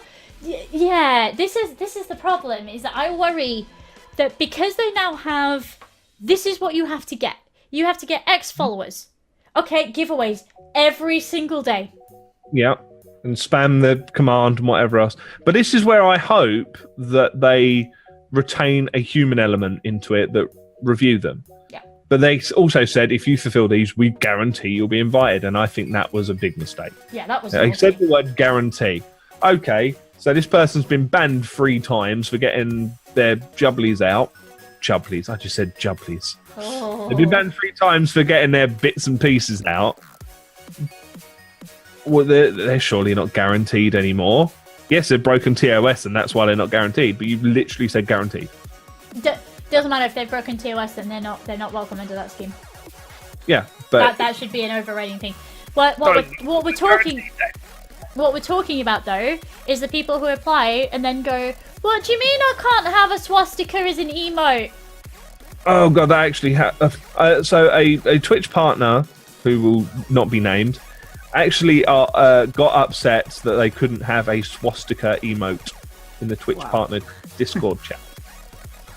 So, as a viewer, as a kind of a consumer of this kind of media, are any of these announcements in any way useful to you? I mean, from a small development side, maybe the Twitch extensions, the fact that people can buy things through those. But does any of it speak to you? Like, what would you want from this service anymore? Me, to be honest, the big thing that I think everyone has a problem with is just in big channels the chat is untenable. I don't think splitting it into rooms is a good solution. And I don't know what they could do, but really that's my main complaint about Twitch. Yeah. Once your channel gets any size at all, it's just the constant stream of... Yeah. Yeah. But again, I mean... rooms doesn't fix that. That rooms doesn't work for me. It doesn't sound like it would be a good solution. Other than that, I mean, they are very much on your side of things rather than my side of things. The list there, rituals, as long as they're optional, I think is. Yeah. I don't understand that. What human be? Right. Let me see if I can post the emote. Right. Yeah. There we go. Okay. So, literally, if you write "Hey guys," capital H, capital G, you get that emote there, right? If you're worried about talking in chat, don't until you're comfortable with that chat, right? Mm-hmm. Okay.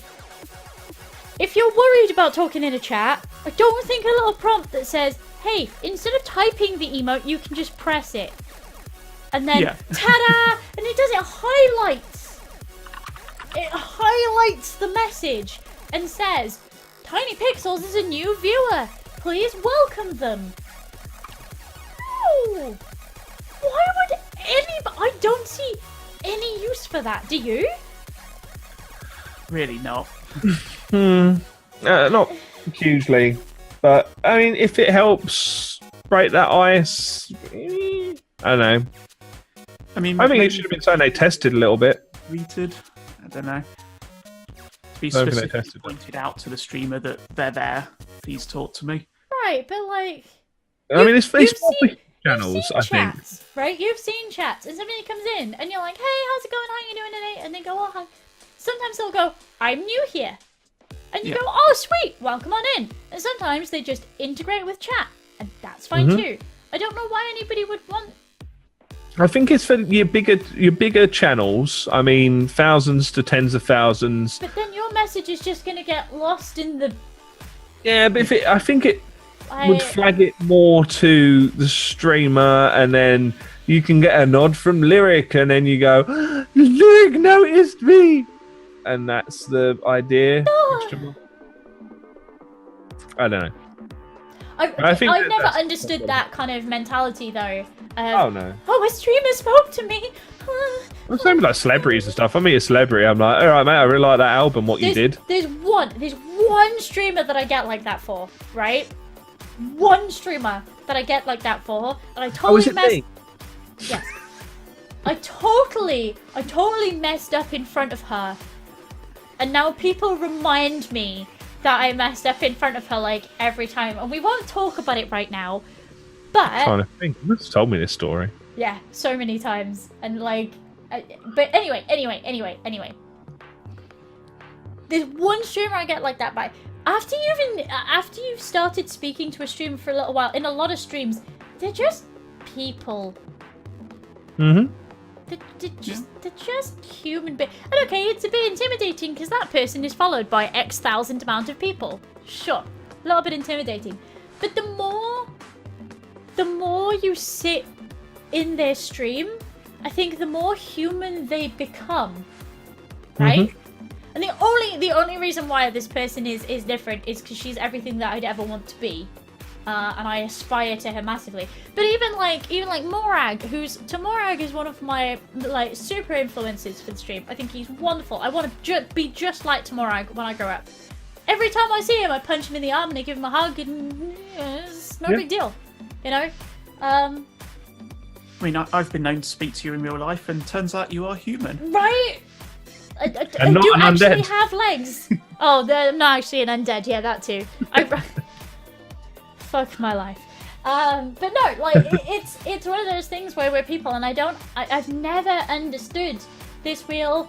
Oh, they're so famous. Like no, just go and speak to people.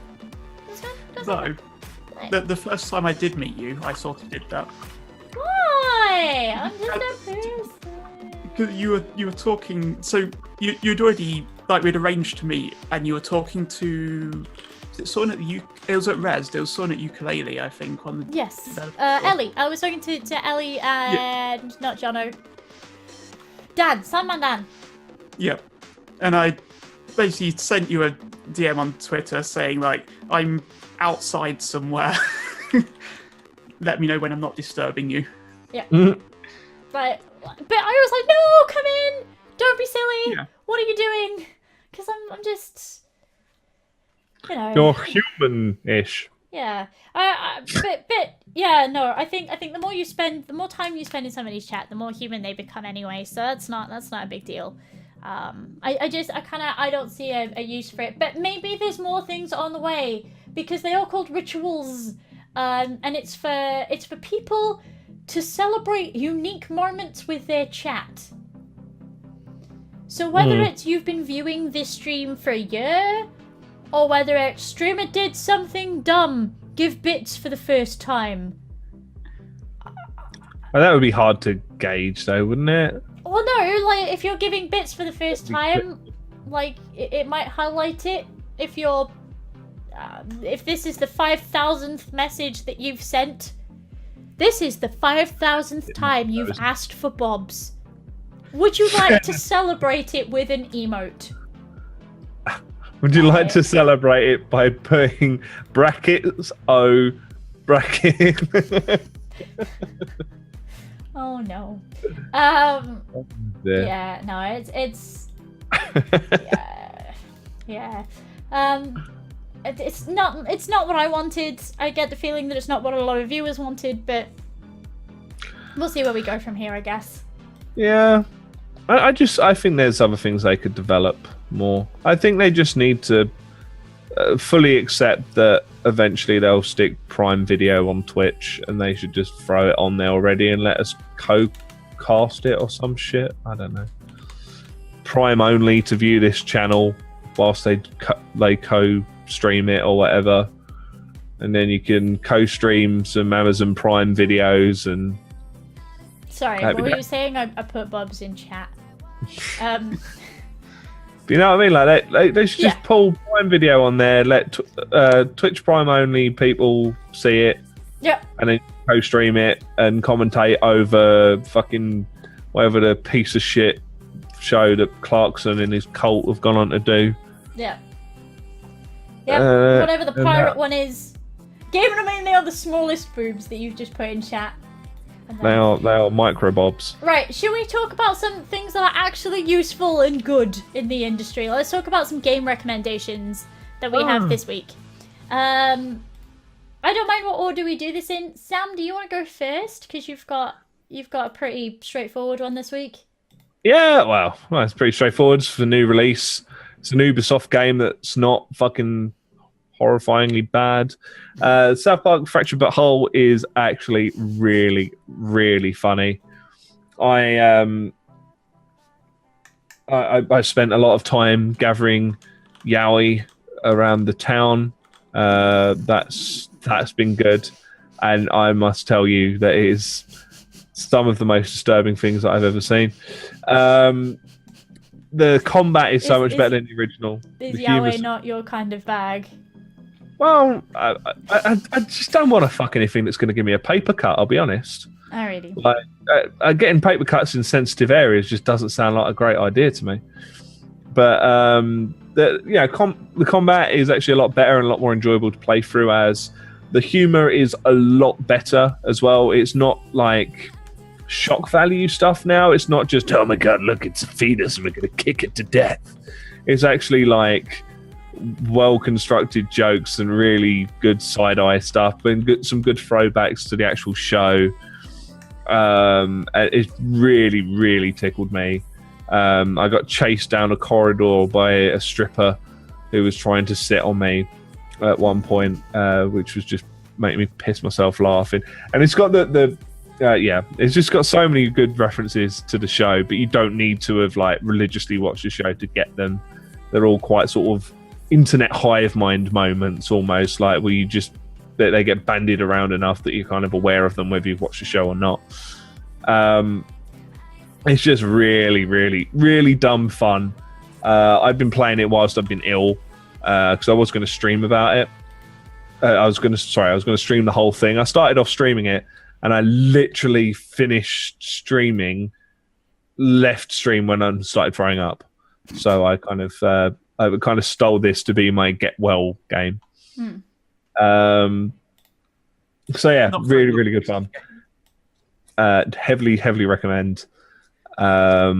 Everything's tongue in cheek. Like the bus stop in the town is the DLC bus stop. So that's where you're going to presumably go to do all of the season pass content. Because it's got day one season pass content, hasn't it? I don't know if it's day one season pass stuff. I think there is a season pass available. I don't think anything's out for it yet. Oh, really? Okay. Not that I'm aware of. Could be wrong. But yeah, it's just really, and it's all superhero stuff, and it's like really,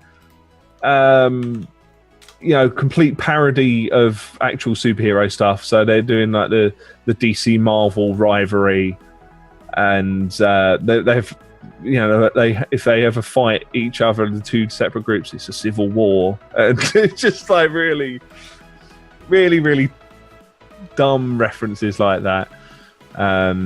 Yeah, I can't rate it well enough. Like it's just stupidly good fun. Cool. All right. I've been following a lot of your recommendations lately. Yeah. Are you still heavily jarred by Danganronpa? Can we not talk about my Danganronpa experience, please? A game has changed me in so many ways. Moving on. God fucking. My experience with Danganronpa has been well, I have to be pried away from the PS4 at the moment every chance I get because I keep playing like small sections of it, and even in the like hour and a half that I get to play at a time, I find something weird within that hour and a half each time, like perfectly punctuate. So good. I love it. I love it. Let's talk about your pick, Kemp, if that's all right. What is your pick? Tell us a little bit about it. So mine is Bomber Crew. That came out recently. I can't remember the exact date. Within the last week. It's described frequently as FTL in World War II bomber, but it's a lot more than that. That description really doesn't give it justice. It's it's more open world, so you can choose which missions you want to go on each time, and you have a lot more control over what happens. Like you're following you have to make it follow the correct routes through the mission, and you have to tag enemy fighters that come in, and bombing and photography runs, you have to control when the bombing or the photos are taken. And I'm having a lot of fun in it. Again, it's one of those games where you do short bursts. Each mission is fairly short if you're playing it properly, I guess. Not just circling for hours completely lost like I was. But yeah, one of those ones you can play in short bursts, and the art style, sort of despite the subject matter, I guess, is fairly cute and it's very cartoony. And I'm just having a lot of fun with that game. Yeah, these are the guys who are handing out plushy pigeons at EGX, right? Yes. I looked at this at EGX and I massively fell in love with it. It's really sweet, despite it being quite a heavy thing. And the mechanics are quite involved too. There's a lot to get done, right? Yes. Like in each run, there's a lot to get done.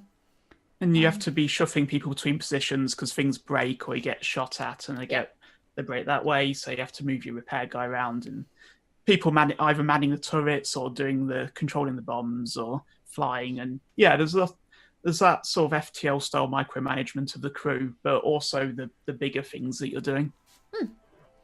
No, this as I say, I started at EGX and I really like the look of this. I need to pick it up actually, because FTL is definitely my kind of jam. And this is just adorable. It's frantic and it's adorable and everything goes horrendously wrong. And it's just good fun. It's just good fun. Is FTL your kind of jam, or is FTL your kind of jam in the way that it is for me, in which theoretically I really like it, but in reality I'm so bad at it that I never get further than about half an hour in. Oh yeah, that's how I play FTL. Every now and then I am terrible. I really Okay, I feel relieved. It's not just me. I watched some people playing FTL and they're just like, oh yeah, I've been playing. There's this one playthrough, I've destroyed everything and then I've just used the worst chip imaginable. It's basically made of crepe paper and I've somehow cleared the whole game on the hardest difficulty. And I'm just there like, I've got this battle cruiser that came pre-made and I've got about 3 inches out of the hangar and I'm dead. Yep. Yeah, this is a similar game for sure. Okay, if you struggle on my level of existence and still enjoy this, maybe I will give it a look. It's well worth it. It's well worth it. So you guys have got 2 recent picks, and as tradition always says that somebody has to have a fossilized pick from years ago. Was this old? I thought this was newish. No, this is it's been out quite a while. This is Renowned Explorers. Is it International Society? I forget. It's Renowned Explorers anyway. It is actually wonderful. International Society. Yeah, there you go. So you play as a group of 3 explorers, 1 captain, and 2 teammates in this roguelike adventure, where you have 3 stances on everything you do. You can go about things aggressively, deviously, or in a friendly manner. It's funny, it's well written, and the idea is you do these, I think it's 4 expeditions, and you try and build up enough renown over those 4 expeditions to beat your rival. It's got turn-based combat in it, sort of similar to Fire Emblem on some of the nodes. Other nodes have challenges where you have a percentage rating depending on what skills your adventurers have, and then in between expeditions you level up those skills and you give them more skills by giving them trinkets and things like that. So it's a very involved roguelite experiences, and so the runs can be sort of as long as Isaac runs, I guess. Sort of that 15-minute mark. But, you can come out of the game and come back in, that sort of thing. Again, you've got, within your combat, you can do friendly things, like you can inspire people or impress people. One of my favourite people, she's a magician, and she pulls flowers out of her cape and goes, ta-da! And that impresses people. You can make them sad. I very much like making wolves sad, because they kind of lie down on the floor and hide their ears and kind of whimper a little bit. Or you can stab people. Whatever it is that your crew is good at, whatever the situation calls for, that kind of thing.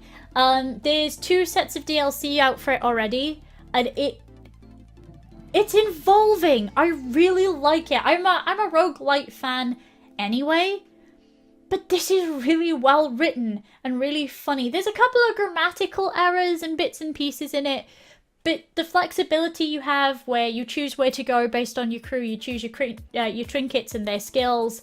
Sometimes sheep will try and push you off a hill, If you make people furious, they drop their guard, so they're easier to stab. Whereas if you make people super inspired or confident, their attacks get increased, things like that. There's a lot going on here mechanically, but it's worth mastering. And I like this. This is good. And so far I've played 2 days worth of it, and I don't want to stop. That's for a gaming magpie like yourself. That's a thing. I'm also in their Discord, but their Discord is like they're speaking a completely different language. It's wonderful. Because they're all getting scores of like 20,000 or so. I can get a score of about 2,500-ish. Right. They're all getting scores on the hardest difficulty at like 20,000 plus. So they talk about min-maxing. They talk about mood management, and it's like a whole different language. So there's a lot of different ways that you can enjoy this, either casually, and they put in a casual mode so that you can do that. Or there's this super ultra hardcore mode that I'm at the door at, where I'm like, I don't know what you're saying, but France is good. I like France. Let's go to France. Yep. Yep. France is good for my friendly. Yep. So yeah, I'm enjoying the hell out of this. It's not that expensive either, I don't think. 15 of your English doubloons. Yeah, there you go. And you can buy it in a bundle with the 2 DLCs for $19.50. Although I will say that the one DLC adds a lot more content to it, makes the game more manageable, all that sort of thing. The other piece of DLC is really difficult, and I don't recommend you start playing it until you get good. Okay. Have you... For $4.50 instead of like a tenner for the 2 of them, that works out. There you go. Might as well grab them together. Curious Expedition. No, but you can get a bundle with the 2 of them in somewhere, because they are quite sort of comparative. The developers from this and the developers from Curious Expedition actually teamed up and sent out people emails that were exactly the same but had switched the names over. And that was really clever. That was really, really clever. I enjoyed that a lot. And it just speaks for the sense of humour of the game, really. Very often I have flocks of sheep following me around, helping me to find nice spots to look at and things like that, you know? It's funny. And that's outside of the game, right? That's just wandering around your back garden. I live in Wales, you're so funny. I know, I'm a riot. I only say this because it's literally come up in conversation. About 20... Yeah. So... Yeah, this is walking around in Wales simulator if you go and explore the Highlands, basically. Exactly. You get angry Celtic people and lots of sheep. 10 out of 10. 10 out of 10. Seems fair. Yeah. So, talking about these single-player games, I feel like we need to have a discussion about the perceived death of the single-player game. So I'm going to put Cuphead's trailer on, or some Cuphead gameplay even in the background, because that's totally not a viable single-player game that's done really well recently that indicates market trends, like, at all. And I want to talk about, because I feel like, Kemp, you've got some really good ideas on this, coming from sort of a more indie-centric background. What can we do to protect single-player games going forward? What can we do to show people in the industry and to show publishers and developers that actually single-player games are definitely something that we want? Because I feel like there's this weird perception now with what's going on at Visceral that they're gonna die. Yeah, I mean, fundamentally, I disagree with the whole premise, so it's probably not a good place to start from. But no, it is though, because we've seen so many games journalists at the moment going, "Hey, single player games are dead because Visceral shut down, and market trends suggest that we only want multiplayer experiences." But that's not the case. No, I'm sitting here basically only playing single-player games while they're saying this. Right. And it's like, I have lots here. I'm playing them right now. What are you talking about? Here they are. Look, I promise. I was people are still making these. I was looking at my Switch last night. I've just broken my... Oh, God. I've just broken my fidget spinner. Shit. Yeah, no, I was looking at my Switch last night, and other than Mario Kart and Splatoon, they're all single-player games. Yeah. And that thing is, like, almost full now. You know? I mean, the big drawback of multiplayer for me is I don't have the time to be good at them. If I go into a multiplayer match in a random game, I will be slaughtered instantly. Oh my god, noob! Yeah. Yeah, exactly, yeah. And of course I don't have the time. With a single player game, I can just sit down whenever, play a bit of it, pop out, do something. Multiplayer one, you're locked in for the duration of the game, because if you leave, then it's basically the worst thing you can do, isn't it? Yeah. Please don't leave. I had 3 leavers last night playing HOTS, and I've never been so angry at a video game in my life. My healer wouldn't heal, and then would drop out, and I was getting the same person 3 games in a row. Oh, good. And I'm like, why are you go away. Just please leave. Please go away. But yeah, no, you're right. Like, I look at you know, my Switch, and although things like Stardew are getting multiplayer, I'm still playing that as a single-player game. Mario Kart and Splatoon I've not touched in forever because I've got all these really great games to play. But is there anything that we can do as... I mean, we're all content creators, right? Just, you know. What can we do to ensure their survival? Because a lot of people are worried, I think, that with the uptick in buying of loot boxes, that we're gonna miss out on all these experiences. We've had things like Hellblade this year that did super well, and I can't imagine not having that kind of experience, you know? Yeah. I mean, it has to be market forces, doesn't it? You just have to keep buying them, and we have to keep streaming them, keep writing about them. It's basically making sure people know they are still there, they are still being made, people still enjoy playing them. And no matter what happens with EA and other AAA studios, they're not going away. And maybe if you convince them enough, then you might turn around and say, oh, people are willing to pay for these games. Make that a nice Star Wars game in the end. And I think that's the thing as well. It's fighting with your feet, isn't it? Like, and I think we need to stop supporting the AAA companies that are just shoveling out this shite, like, you know, whether it's just fucking loot box city or whether it's multiplayer only because they couldn't be asked to tack on a single player experience. Like, a good example of it is Spec Ops: The Line, right? Really, really, really good single player campaign shooter, which is like almost an unheard of entity. Now, it was really good, really enjoyed it, but it had a multiplayer tacked onto it, and it's an absolute piece of shit. And it was because the publisher said, to succeed as a shooter, you have to have a fucking multiplayer aspect to it.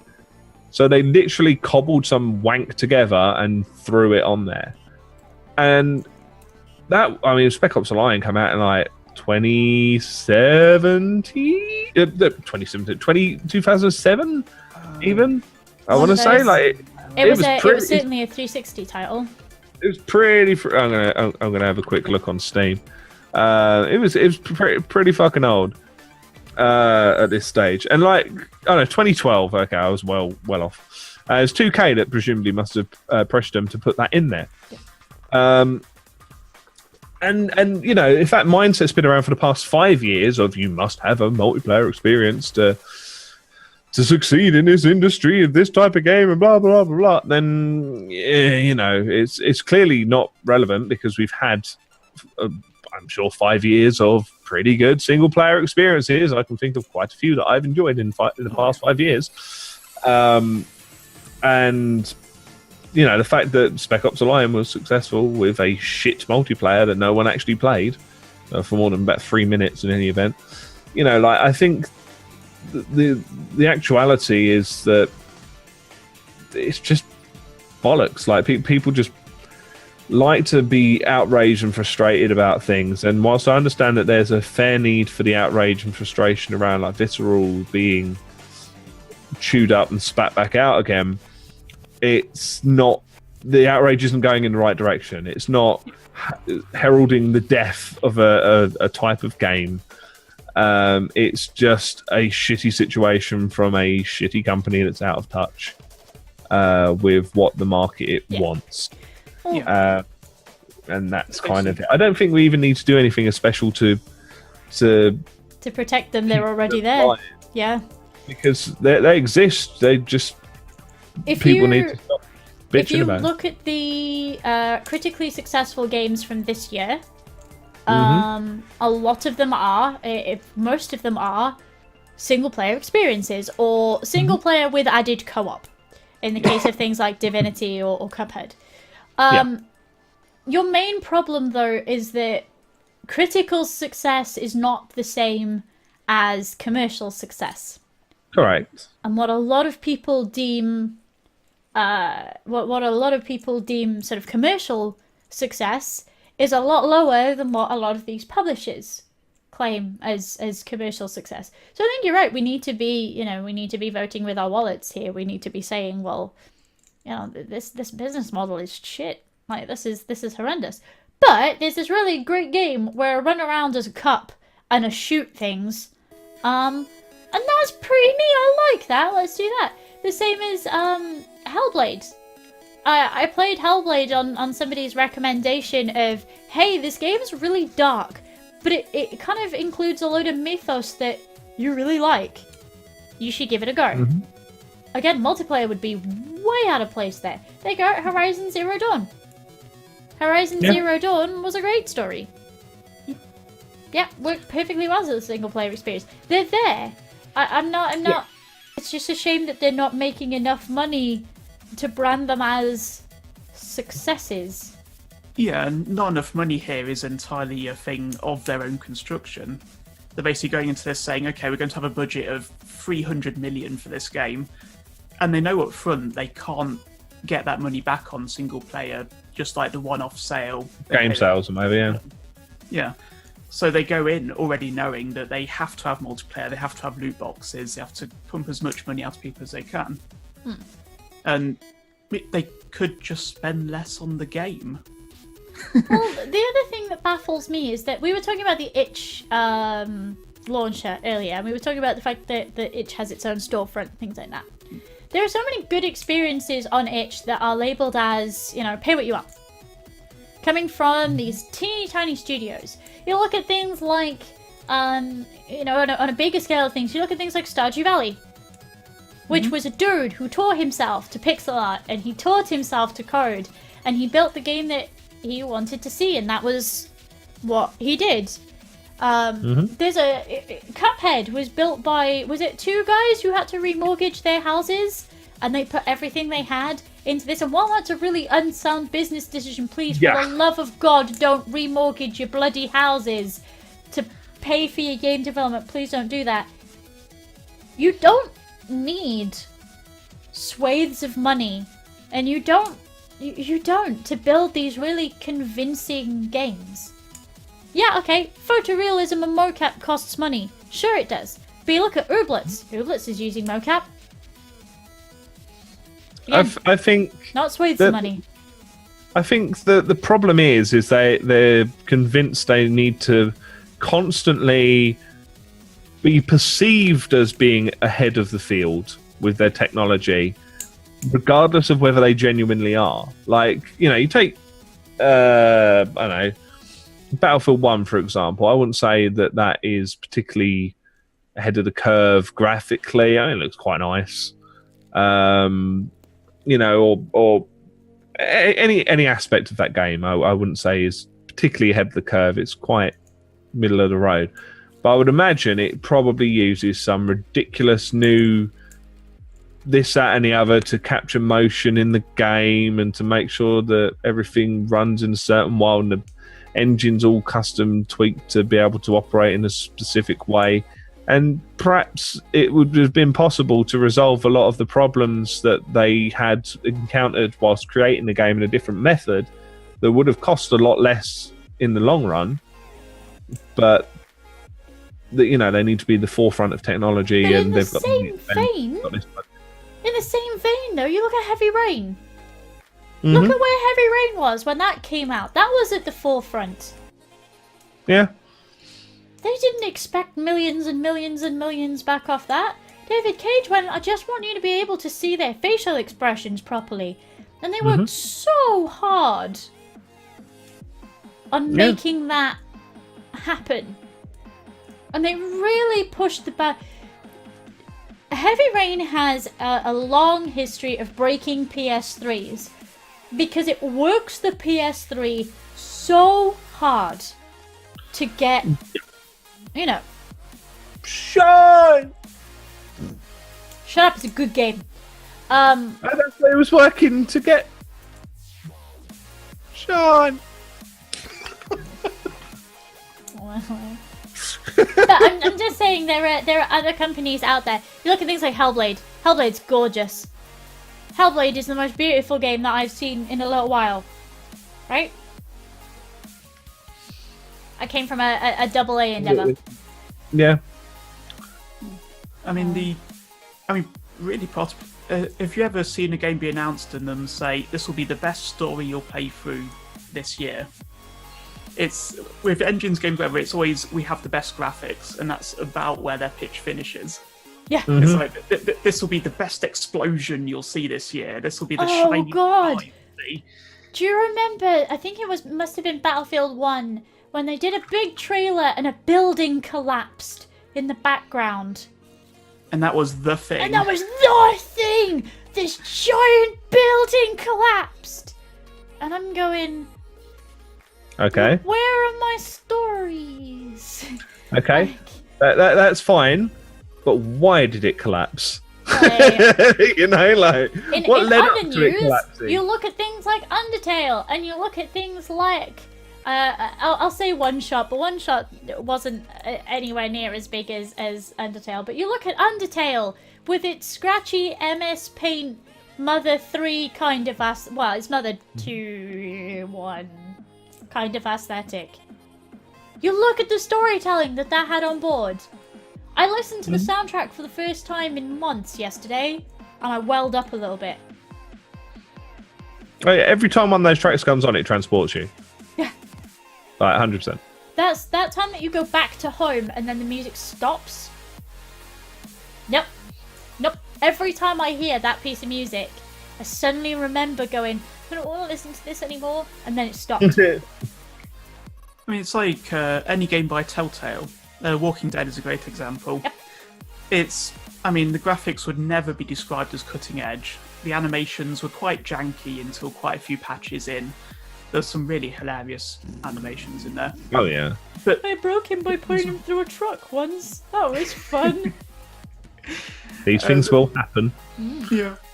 But it had a great story. I've never met anyone who didn't play it and wasn't affected in some way by it. It's like it gave you choices you really didn't want to make. And that's a game that sticks in my mind. Well, the thing is about that is that even the mechanics of that game and every more or less every single part of those games are almost irrelevant. They're just a vehicle to deliver a story to you. Yeah. Like that, there's no real challenge involved in it. It's just an experience to glide your way through. It's why I love Life is Strange. I love the story of Life is Strange, and the art is beautiful, to be fair, as well. But and the music is really good as well. But the main reason I'm there is to have an experience shown to me that I have some kind of influence over. I want to pick a red shirt to wear today. Thank you very much, and that's about all I need to be able to receive this story through. But that's a perfect example, I suppose. Really, Life is Strange is was an absolute runaway success for the first one. They didn't expect it to be anywhere near as big as it was, and they actually made Before the Storm as almost a thank you to the people that made the first one so successful. Mm-hmm. So yeah, I think we're fine for single player games. We just need to ignore the shitheads that. Don't really support just keep buying them, I guess. Yeah. Oh yeah, absolutely. But if you can support them outside that, do that too. Dear Esther, that I played as a Half-Life 2 mod, and I played it as a remaster, as a remake, and then I played the remaster of the remake. I'm going to see it live, and that's really cool. That is pretty cool. If you can support them like outside that, buying soundtracks is a perfect example. You know, buy the Valhalla soundtrack. Hang on, I have it somewhere over here. They're doing a repress of that as well now. I'm so jelly. Buy this one. This one is good because it's the vinyl. I'm so jealous. It's coloured Fucking vinyl cool. too, so it's gorgeous. One of them is bright pink and one of them is bright blue.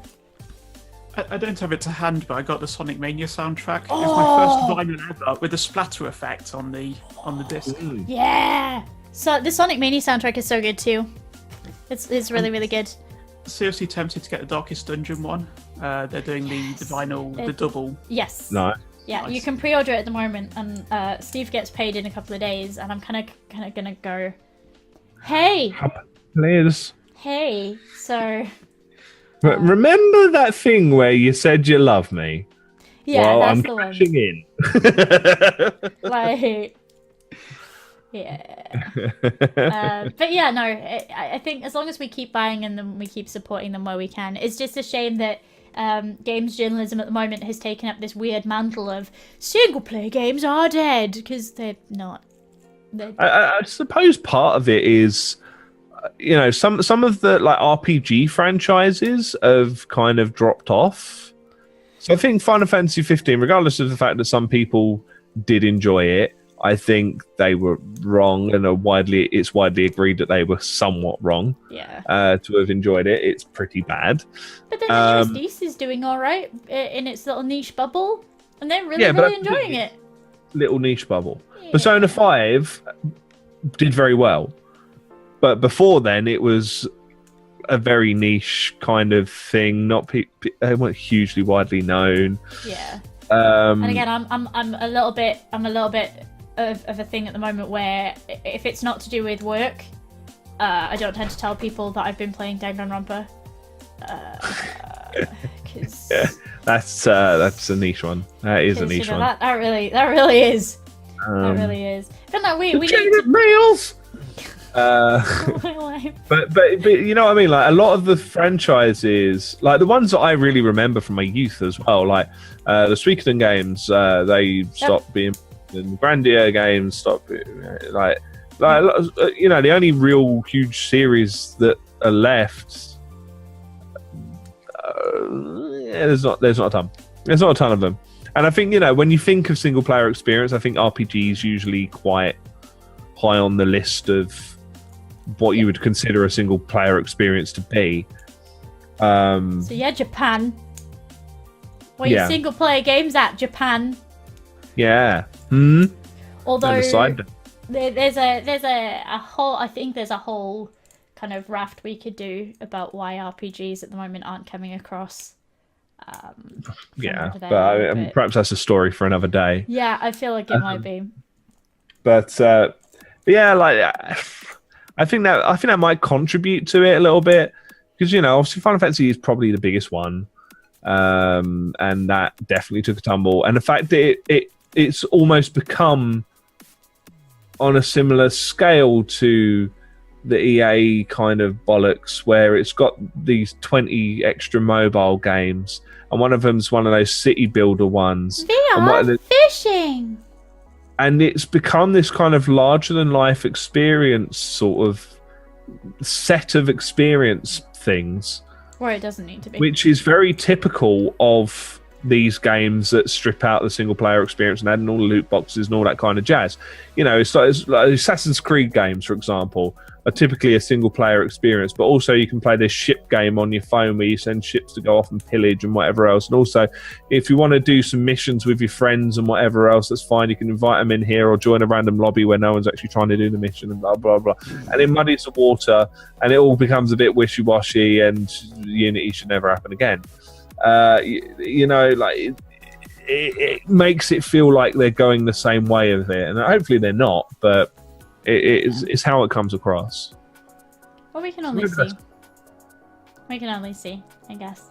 So yeah, I think final line on that is just keep buying them. Buy the minigams. Buy the minigams. Talk about them. Tell your friends to buy Be very video games. cautious about the new Assassin's Creed because I'm not feeling too optimistic. It's coming out in a few days. Calm down. Don't buy it on release. Yeah, please wait and see what people say first. That kind of deal. All right. It's been 2 years, but don't get that excited. So, last thing we always do every episode of the podcast is we name the podcast. And traditionally, I go first. And I had something in mind, but it's gone because I had to deal with some ticketing things while I was thinking about it. So I don't know. I don't know this time. I did have 6 one. out of 10. Are we Activision? 6 out of 10. Buy it from IGN's Humble Bundle with 12 asset flip games. Yes. Where are we at? Oh, there you go. There you go. 6 out of 10. Sad wolves. Sad wolves. Made a wolf cry. Yeah, there you go. I do like the ponderance of whether we are indeed Activision. Subs for Activision. Oh my god. Where did you get that emote? It's wonderful. Well, funny you should ask. They are freely available for purchase from this URL. 6 out of 10. I never asked for mocap. And realistic explosions. You can close that in the DLC. 6 out of 10. IGN, Activision, Razor, Clarkson, Sam's Pride. 6 out of 10. Single player. Is that in the DLC? I mean, it's just tasteful. I don't know. 6 out of 10. I'll call it George. I think you may have missed the thing that we're going for. I'll be honest. I don't know. I don't know. What should we dub this one? Don't know. We just dub over all of our voices and.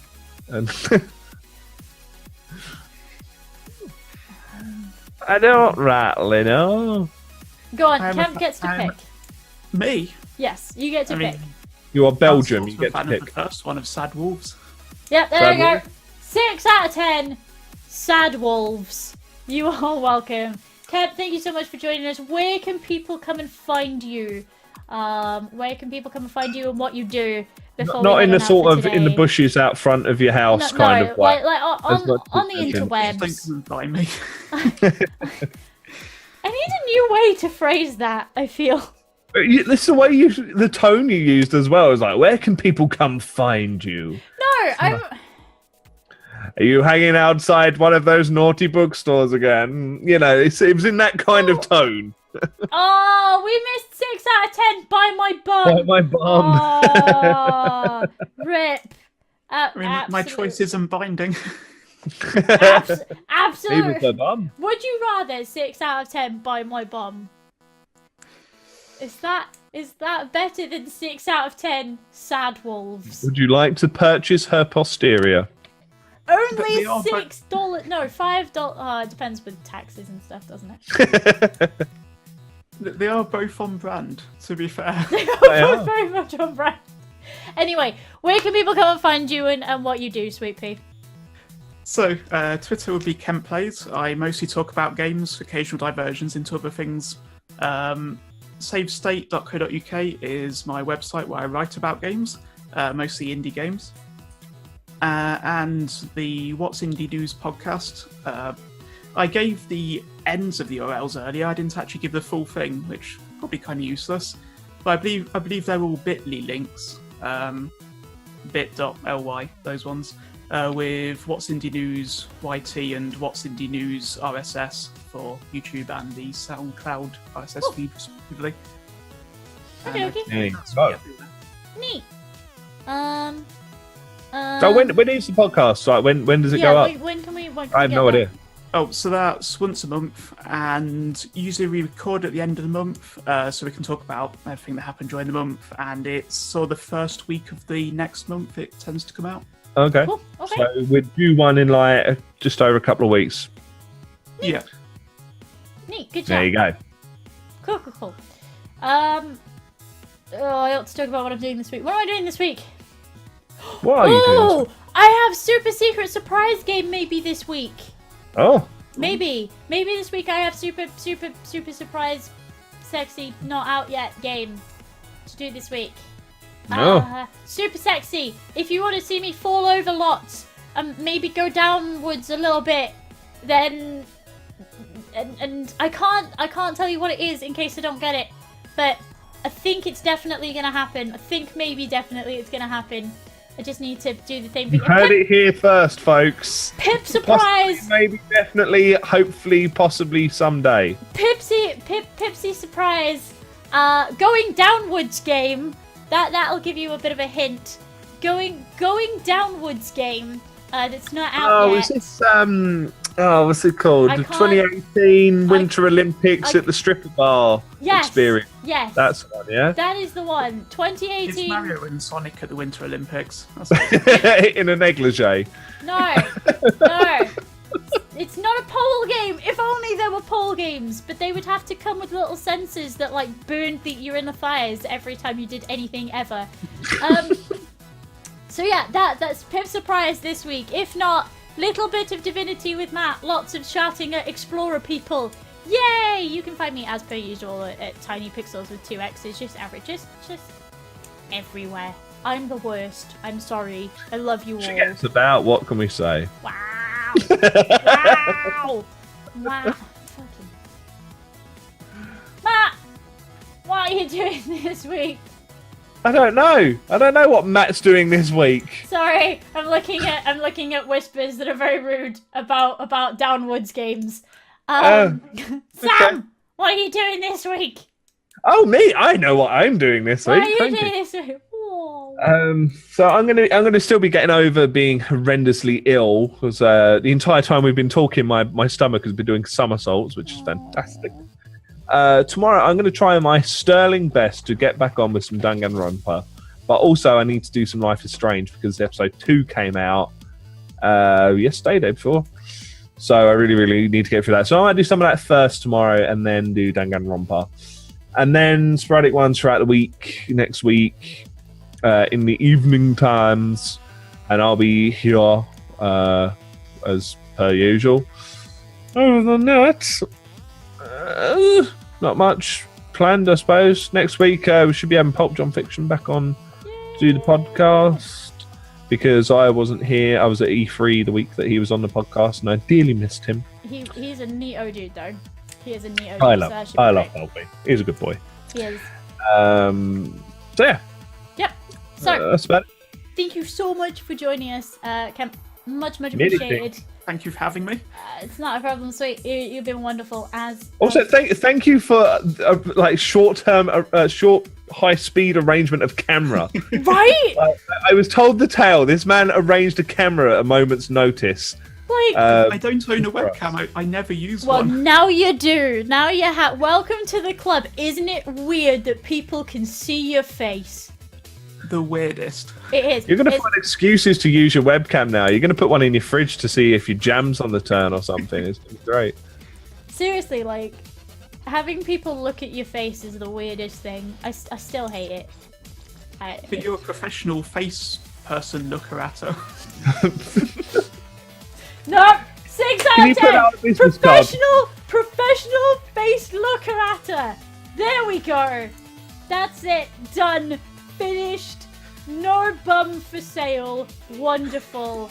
Alright, ladies and gentlemen, thank you so much for joining us today. I super appreciate it, despite the weirdness, because you can all look at my face. It's been really great to have you guys. Thank you so much. We'll see you again next week, and hopefully we can convince Kev to come back on another week, maybe, possibly. Thank you so much for discussing the news with us. Thank you so much for being a professional face looky person.